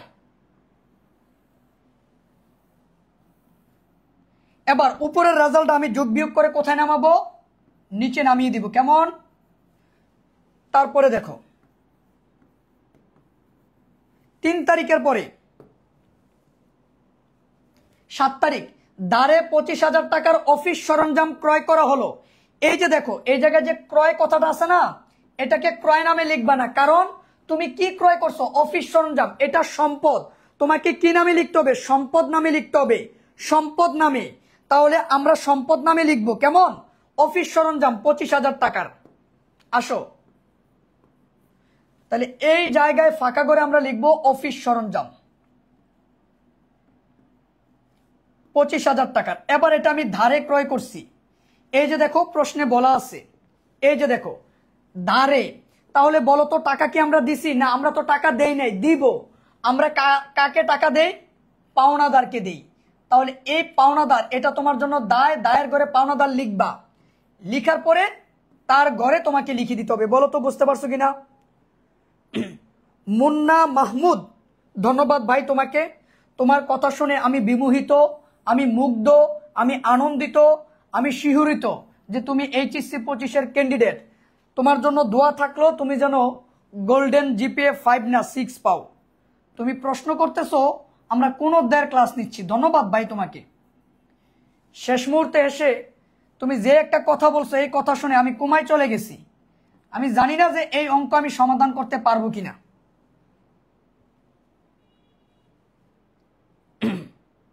ধন্যবাদ। তোমরাই হচ্ছে এইচএসসি 25-এর শিক্ষার্থী, তাই না? আসেন তারপরের এন্ট্রিটাতে আমরা চলে যাই। 10 তারিখ মেয়ের স্কুলের বেতন, এটা লেনদেন না, আসবে না, বাদ। জানুয়ারি মাসের ভাড়া প্রদান করা হলো 7,000 টাকা। 15 তারিখ ভাড়া দিছি 7,000 টাকা ভাড়া। এটা আমার জন্য আয় না ব্যয়? এটা আমার জন্য ব্যয়। তাই মালিকানা সত্ত্ব কমে যাবে। আমি ভাড়া দিছি, ভাড়া দিতে যে আমার কাছ থেকে কি চলে গেছে? নগদ টাকা চলে গেছে। তাই নগদের ঘর থেকে আমরা মাইনাস করে দিব। কত সহজ প্রশ্ন দিচ্ছে দেখেন তো। এটাও যদি আপনারা না পারেন তাহলে আর কি হবে বলেন? কি হবে আপনাদের দ্বারা বলেন?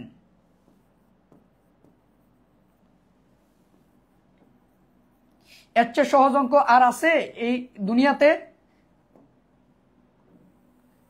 এবার আমরা যোগ বিয়োগ করে দিব। এই জায়গায় যোগ করলে কত হবে বলেন? কত হবে বলেন? 78,000 টাকা।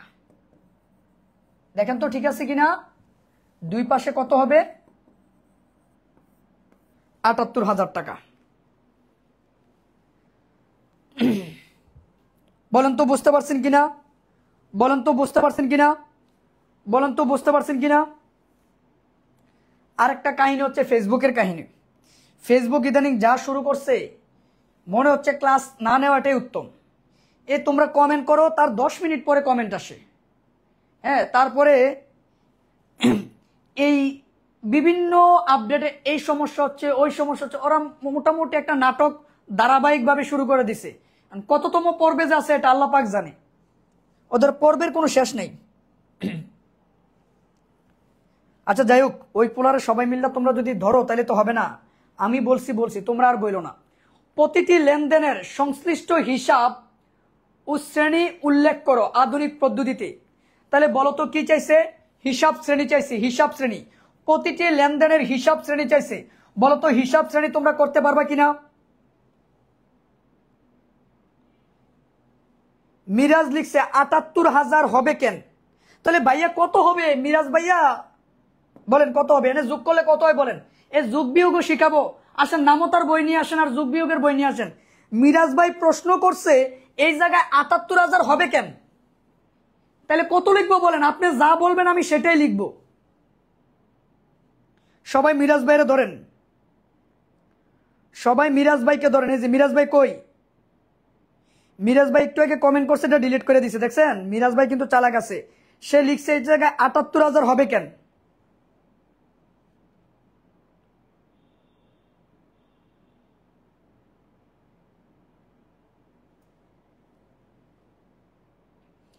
বলেন এটার গ নাম্বারটা পারবেন না আমি দেখাই দিব।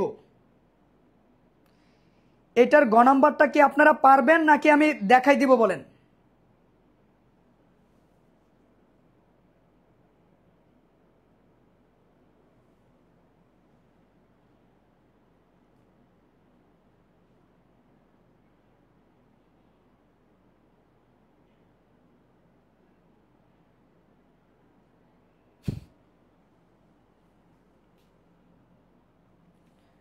বলেন এটার গ নাম্বারটা কি আপনারা পারবেন না আমি দেখাই দিব? যদি পারেন তাহলে আমরা পরের প্রশ্নে যাব। বরিশাল বোর্ড 23। আসেন বরিশাল বোর্ড 23 করবো এখন। মিরাজরে খোঁজেন, মিরাজরে খোঁজেন, মিরাজরে সবাই মিলে খোঁজেন, তাহলে উচিত হইব। মিরাজ খুব ভালো জিনিস। দেখেন মিরাজরে সবাই মিলে খুঁজেন। দেখেন বরিশাল বোর্ড 23 জনাব জসিম অর্থাৎ নায়ক জসিম। দেখেন নায়ক জসিম 2022 সালের 1 জুলাই তারিখে নগদ 50,000 টাকা ও 30,000 টাকা মূল্যের একটি কম্পিউটার নিয়ে ব্যবসা শুরু করেন। উক্ত মাসে তার লেনদেনগুলো নিম্নরূপ। এই জায়গায় লেনদেন দেওয়া আছে অনেকগুলো। ক নাম্বার প্রশ্নটা বলছে প্রারম্ভিক মূলধন নির্ণয় করো। প্রারম্ভিক মূলধন মানে কি? প্রারম্ভিক মূলধন মানে হচ্ছে 1 তারিখে, এই যে শুরুতে জুলাইয়ের 1 তারিখে মালিক প্রতিষ্ঠানে যা দিছে এগুলো যোগ করে দেখাই দিব আমরা কিভাবে। এই যে দেখেন তারিখ বিবরণ টাকা টাকা, তারিখ বিবরণ টাকা টাকা। এবার মালিক নগদ কয় টাকা দিছে, এই যে দেখেন 50। তারপরে আর কি দিছে, কম্পিউটার। কম্পিউটারকে কি নামে লিখবো আমরা, অফিস সরঞ্জাম, কারণ এটা ইলেকট্রনিক্স ডিভাইস। দুইটা যোগ করলে হবে কত, 80,000 টাকা। তাহলে প্রারম্ভিক মূলধন কত, 80,000 টাকা। তাহলে প্রারম্ভিক মূলধন কত, 80,000 টাকা। বলেন তো বুঝতে পারছেন কিনা ক নাম্বারটা, বলেন তো বুঝতে পারছেন কিনা ক নাম্বারটা। প্রারম্ভিক মূলধন কত, 80,000 টাকা। বলেন প্রারম্ভিক মূলধন বুঝতে পারছেন, বলেন প্রারম্ভিক মূলধনটা কি বুঝতে পারছেন। ওই যে রিয়াদ ভাই আসছে, এই যে রিয়াদ ভাই চলে আসছে। এবার রিয়াদ ভাই এটার বিচার করবে, আমি আর বিচার করতে পারবো না।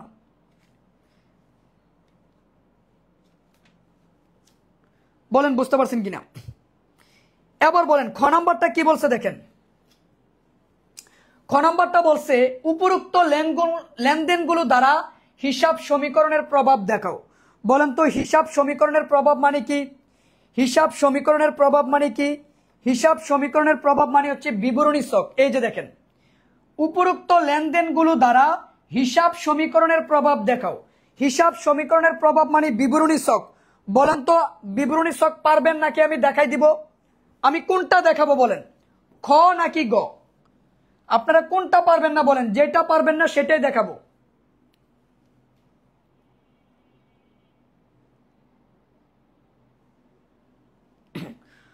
বলেন আমি কোনটা দেখাবো।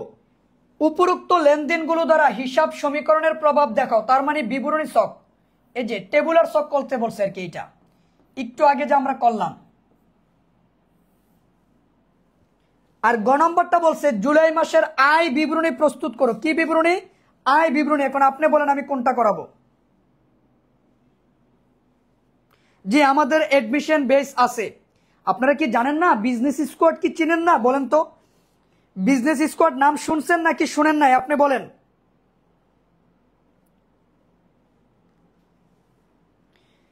বলেন আপনারা কি বিজনেস স্কোয়াডের নাম শুনছেন নাকি শুনেন নাই। আমাদের এই নিউ কমার্স কোচিং সেন্টার, এটা বিজনেস স্কোয়াড। বিজনেস স্কোয়াড মানে হচ্ছে একাধিক প্রতিষ্ঠানের সম্মিলিত ফল, যারা কথা এবং কাজে মিল রাখতে পারছে, কোনো নাটক ফাটক চলবে না। ওকে আসেন গ নম্বরটা বুঝাই দেই। আয় বিবরণী, জুলাই মাসের আয় বিবরণী প্রস্তুত করতে বলছে। দেখেন আয় বিবরণীটা আমরা কিভাবে প্রস্তুত করব।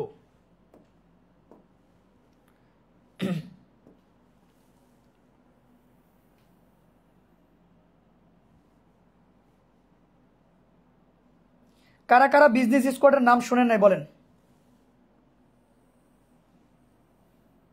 ওকে সমস্যা নাই, শোনানোর ব্যবস্থা করতেছি। আমরা যখন প্রি অ্যাডমিশনের ক্লাস নিব তখনই বুঝবেন বিজনেস স্কোয়াড কি জিনিস।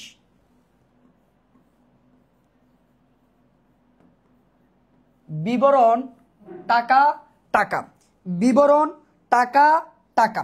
তাহলে আমরা আয় বিবরণী প্রস্তুত করব। প্রথমে একটা প্রতিষ্ঠানে নগদ টাকার আগমন ঘটে কি করলে, বিক্রয় করলে। এই জন্য আমরা বিক্রয় দিয়ে শুরু করব আয় বিবরণী, বিক্রয় দিয়ে। তাহলে নগদে পণ্য বিক্রয় 50,000 টাকা, ফাহিমের নিকট বিক্রয় 45,000 টাকা, মানে বাকিতে বিক্রয় হয়েছে।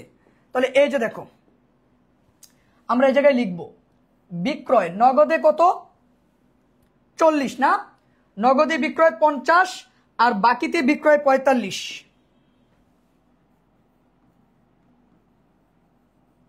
ওকে, এবার তার সাথে আমরা যোগ করব কি,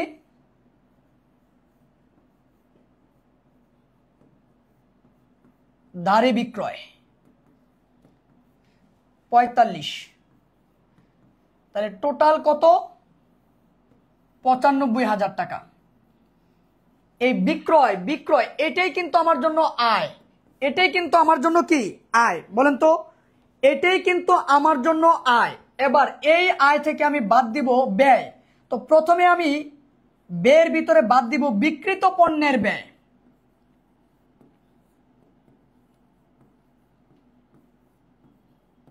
তো বিক্রিত পণ্যের ব্যয়ের ভিতরে কি কি আসবে, ক্রয় আসবে, ক্রয়। এবার দেখেন তো ক্রয় আছে নাকি নাই। এই যে দেখেন সরঞ্জাম ক্রয়, এটাকে কেউ লিখেন না কারণ এটা সম্পদ, এটা আসবে না। নগদে পণ্য ক্রয় 25,000 টাকা, তারপরে শাহিনের নিকট হতে ক্রয় 35,000 টাকা, এই দুইটা আসবে। 15 আর 35, 15 আর শাহিনের নিকট যেটা ক্রয় করছি সেটা ধারে, ধারে ক্রয় 35, তাহলে ইন টোটাল কত 50 বিয়োগ করেন, তাহলে 50 গেলে আর থাকবে কত 45। এবার এই 45,000 টাকার নাম হচ্ছে মোট মুনাফা। এবার তার থেকে আমি বাদ দিব পরিচালন ব্যয়। কি বাদ দিব? পরিচালন ব্যয়।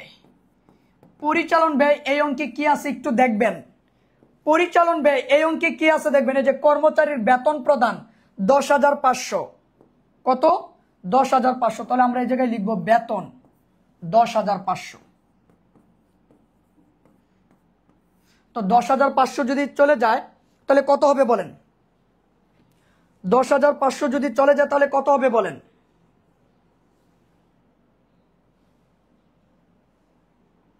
সরি, আমরা এই জায়গায় একটা মিস্টেক করে ফেলছি, এটা 25, তাহলে এই জায়গায় হবে 60, 35। এই যে দেখেন তো এখন ঠিক আছে কিনা। হ্যাঁ হ্যাঁ দেখেন এখন ঠিক আছে কিনা, এটা 25। এখন ঠিক আছে কি? এখন ঠিক আছে কি?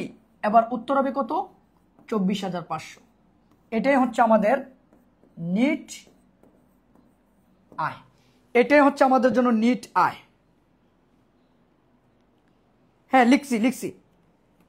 তাহলে আমাদের ক্রয় হচ্ছে 25,000, 35,000, টোটাল কত 60,000। আচ্ছা আমি ঠিক করে লিখে দিই।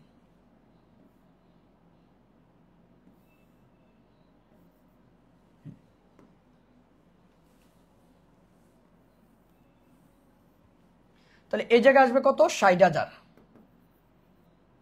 60,000 বিয়োগ করলে থাকবে কত 35,000, তার থেকে 10,500 আমরা বাদ দিব। বলেন বুঝতে পারছেন কিনা? এখন বলেন তো বুঝতে পারছেন কিনা? এখন বলেন তো বুঝতে পারছেন কিনা? এখন বলেন বুঝতে পারছেন কিনা?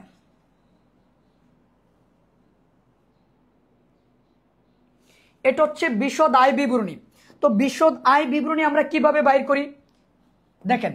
বিশদ আয় বিবরণী, নিট মুনাফা মানে কি বিশদ আয় বিবরণী চাইছে আর কি। এই যে দেখেন,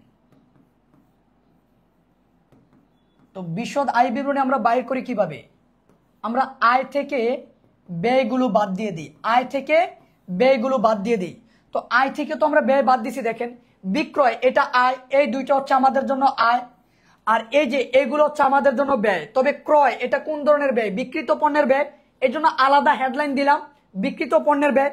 এখন তুমি যদি আলাদা হেডলাইন না দাও তাতে কোনো সমস্যা নাই, ওইটা নিয়ে কোনো সমস্যা নেই। আলাদা হেডলাইন যদি তুমি না দাও তাহলে ওইটা নিয়ে কোনো সমস্যা তোমার নাই।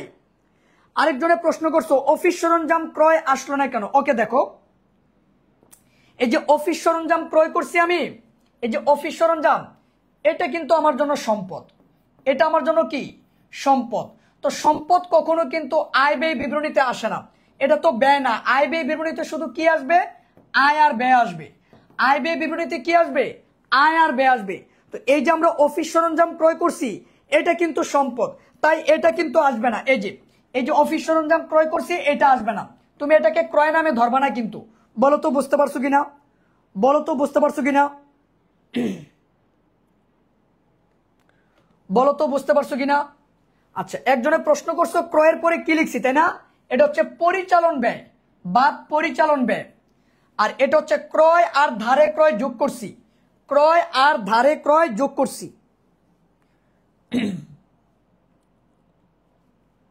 আচ্ছা, তোমাদের যদি মনে হয় যে এইভাবে করতে তোমাদের ঝামেলা হয়ে যায় তাহলে এই যে দেখো আমি দেখাই দিই, আরেকটা সহজ পদ্ধতি দেখাই দিই। বুঝছি তোমার ঝামেলা লাগিয়ে গেছে। এটা হচ্ছে ওই আর্থিক বিবরণীর নিয়মে আমরা করাইছি, তাই না? এইভাবে করো। আয়সমূহ বিক্রয় 50, 45, ইন টোটাল কত 95। ওকে, বাদ ব্যয়সমূহ ক্রয় 25, 35, 60। তারপরে আছে কি বেতন 10,500, 70,500।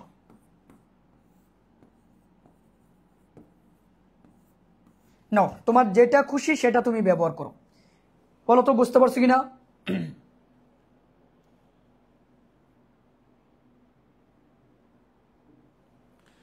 আর্থিক বিবরণী বুঝতে হলে বেশি বেশি প্র্যাকটিস করতে হবে। এখন বুঝতে পারছো কিনা বলো? এখনটা বুঝতে পারছো? এখনটা কি বুঝতে পারছো বলো তো?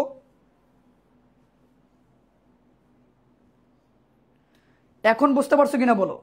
এখন এখন অবশ্যই আর্থিক বিবরণীর মতন যদি আমরা করি, নাম্বার কিন্তু দুইটাতেই তোমাকে দিবে, নাম্বার দুইটাতেই দিবে, নাম্বার কিন্তু কমাবে না ভাই।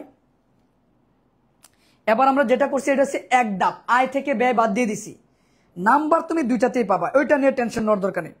যারা ক্লাসে আসো অবশ্যই লাইক দিয়ে জানিয়ে দিবা যে ক্লাসে আসো কিনা। আর তোমাদের লিঙ্কটা একটু শেয়ার করতে বলছি বন্ধু বান্ধবের মধ্যে। আসো তো, ক্লাসে আসো তো না? আচ্ছা, আরেকটা প্রশ্ন আছে আজকে, লাস্ট আরেকটা প্রশ্ন, জাস্ট বুঝাই দিব, তোমরা শুধু বুঝে যাবা। ও আর তো প্রশ্ন নাই, আমরা সব করে ফেলছি, আর কোনো প্রশ্ন নাই। কি মজা, ছুটি নাকি? ছুটি ছুটি ছুটি। বলো বুঝতে পারছো কিনা? হ্যাঁ, ক্লাস হচ্ছে প্রতিদিন হবে, ক্লাস হচ্ছে প্রতিদিন হবে। আমরা রুটিন দিয়ে দিছি, তোমরা একটু রুটিনটা ফলো করবা। দেখো এই দুইটা বই যদি তোমাদের কারো লাগে আমাদের ওয়েবসাইট থেকে অর্ডার করতে পারবা। এই ফাইনাল টাচ এটা একটা সাজেশন বই, এই সাজেশন বইটা এইচএসসি 25 মানে তোমাদের জন্য খুবই গুরুত্বপূর্ণ। এই বইটার মধ্যে প্রত্যেকটা বিষয়ের শর্ট সাজেশন দেওয়া আছে, তুমি কি পড়বা, কয়ের জন্য কি পড়বা, ক্ষয়ের জন্য কি পড়বা, গয়ের জন্য কি পড়বা। হ্যাঁ, আপাতত এটা আমরা আমাদের ওয়েবসাইটও আমরা দিয়েছি, এবং তুমি চাইলে আমাদের হোয়াটসঅ্যাপ নাম্বারে যোগাযোগ করে নিতে পারবা। তারপরে হিসাব বিজ্ঞান একটা বই আছে, দেখো এই যে এই বেসিক অ্যাকাউন্টিং বইটা যদি তুমি কেউ নিতে চাও তাহলে অবশ্যই তুমি নিতে পারো। এই বইটার মূল্য 420 টাকা। এই বইটা তুমি কোর্স কিনলেও পাবা, যারা কোর্স কিনবা না তুমি নিতে চাচ্ছ নিতে পারবা, ওয়েবসাইটে অর্ডার করতে পারো, অথবা তুমি হোয়াটসঅ্যাপে বা পেজে মেসেজ দিয়ে অর্ডার করতে পারো। প্রত্যেকটা অধ্যায়ের বেসিক বিষয় দেওয়া আছে। হ্যাঁ, প্রত্যেকটা অধ্যায়ের বেসিক বিষয় দেওয়া আছে। তারপরে 2016 থেকে 24 সাল পর্যন্ত এমসিকিউ দেওয়া আছে ব্যাখ্যা সহ, তারপরে সৃজনশীল সমাধান সহ, সমাধান ছাড়া, মানে প্র্যাকটিস করার জন্য বাসায়। তারপরে প্রত্যেকটা অধ্যায় শেষ করার পর ওই অধ্যায় থেকে বিশ্ববিদ্যালয় ভর্তি পরীক্ষায় কেমন প্রশ্ন আসে 15টা প্রশ্ন করে আমি দিয়েছি সমাধান সহ। তারপরে আমি মডেল টেস্ট দিয়েছি এই বইটার ভিতরে। তো তোমাদের যাদের লাগবে তোমরা দ্রুত এই বইটা নিয়ে নিতে পারো। মনে রাখবা বই কিনে কিন্তু কেউ দেলিও হয় নাই। আর যারা আমাদের কোর্স এনরোল করবা শুধু হিসাব বিজ্ঞানের জন্য, শুধু হিসাব বিজ্ঞানের জন্য অ্যাকাউন্টিং টার্গেট A+ বেস, এটা শুধু হিসাব বিজ্ঞান, এর যত সিকিউ এমসিকিউ আছে সমাধান করে দিব। প্রত্যেকটা ক্লাস আমাদের ওয়েবসাইটে রেকর্ড থাকবে, এবং সপ্তাহে 4 দিন ক্লাস নিচ্ছি আমরা, আমি আর রিয়াদ ভাই। ভর্তি হইলে তুমি এই বইটা পাবা 999 টাকা কোর্স ফি। কেমন? ফাইনাল রিভিশন হিসাব বিজ্ঞান, ফিনান্স, ম্যানেজমেন্ট, মার্কেটিং, যদি এই কোর্সটা কেউ এনরোল করো তাও বেসিক অ্যাকাউন্টিং বইটা ফ্রি পাবা, এবং তুমি পিছনের সমস্ত আমাদের বেসিক টু অ্যাডভান্সের রেকর্ডেড ক্লাসগুলো পেয়ে যাবা, এবং পরীক্ষার আগ পর্যন্ত আনলিমিটেড ক্লাস এবং এক্সাম দিতে পারবা। তারপরে এইচএসসি 26-এর যারা আসো তোমরাও তোমাদের গ্রুপ সাবজেক্ট 4টার জন্য আমাদের বেসিক টু অ্যাডভান্স এই কোর্সটা এনরোল করতে পারো।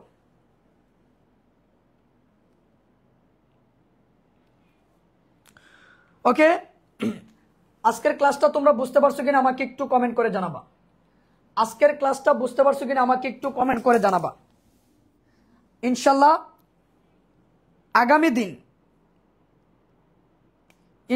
আগামী দিন আমাদের ক্লাস হবে। আমাদের প্রতিদিন ক্লাস আছে। যদি কেউ রুটিনটা না দেখে থাকো, দেখো রুটিনটা আমাদের পেজে দেওয়া আছে।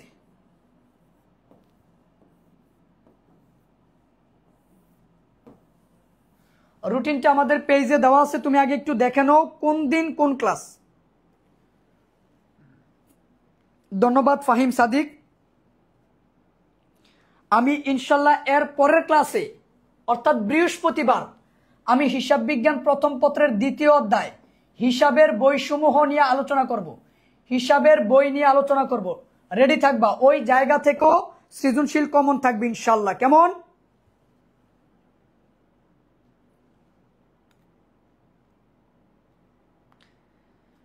বলো, তোমাদের কারো কি কোনো প্রশ্ন আছে? তোমরা কেউ কি কোনো প্রশ্ন করতে চাও তাহলে করতে পারো, যদি কারো কোনো প্রশ্ন থাকে তাহলে করতে পারো।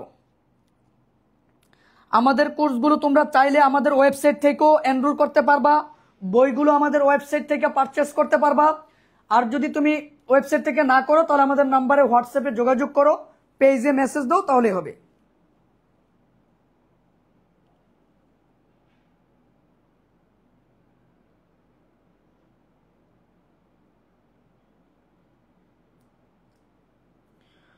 ওকে জি, ধাপে ধাপে আমরা সবগুলো বিষয় নিয়ে আলোচনা করব। হ্যাঁ, ধাপে ধাপে আমি তোমাদেরকে বলে দিই, তোমরা হিসাব বিজ্ঞান প্রথম পত্রে কোন কোন অধ্যায়গুলো থেকে উত্তর করবা।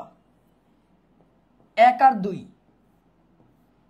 এই জায়গা থেকে 3টা প্রশ্ন আসবে, চেষ্টা করবা সবাই এই প্রশ্নগুলো উত্তর করার জন্য। তারপরে অষ্টম অধ্যায় এই জায়গা থেকে 2টা প্রশ্ন আসবে, এই 2টা উত্তর করার চেষ্টা করবা। প্রথমে এই 2টা অধ্যায় থেকে দিবা। তারপরে ব্যাংক সমন্বয় থেকে একটা আসবে, যদি মন চাই দিবা। রেওয়া মিল মানে চতুর্থ অধ্যায় এই জায়গা থেকে 2টা প্রশ্ন আসবে। এই যে দেখো, এখন তুমি তো দিবা শুধু 5টা, তাহলে 1 আর 2 যদি ভালো করে পারো আর অষ্টম অধ্যায় যদি ভালো করে পারো, এই জায়গা থেকে 5টা হয়ে যাচ্ছে। অথবা তুমি 3 থেকে দিতে পারো, ব্যাংক সমন্বয় থেকে একটা, রেওয়া মিল থেকে দিতে পারো একটা, তোমার যেইটা ভালো লাগে সেটা তুমি দিতে পারো। কেমন? তো আজকে এই পর্যন্ত, ভালো থাকবা, সুস্থ থাকবা এবং পরবর্তী ক্লাস দেখার আমন্ত্রণ জানিয়ে বিদায় নিচ্ছি। আসসালামু আলাইকুম।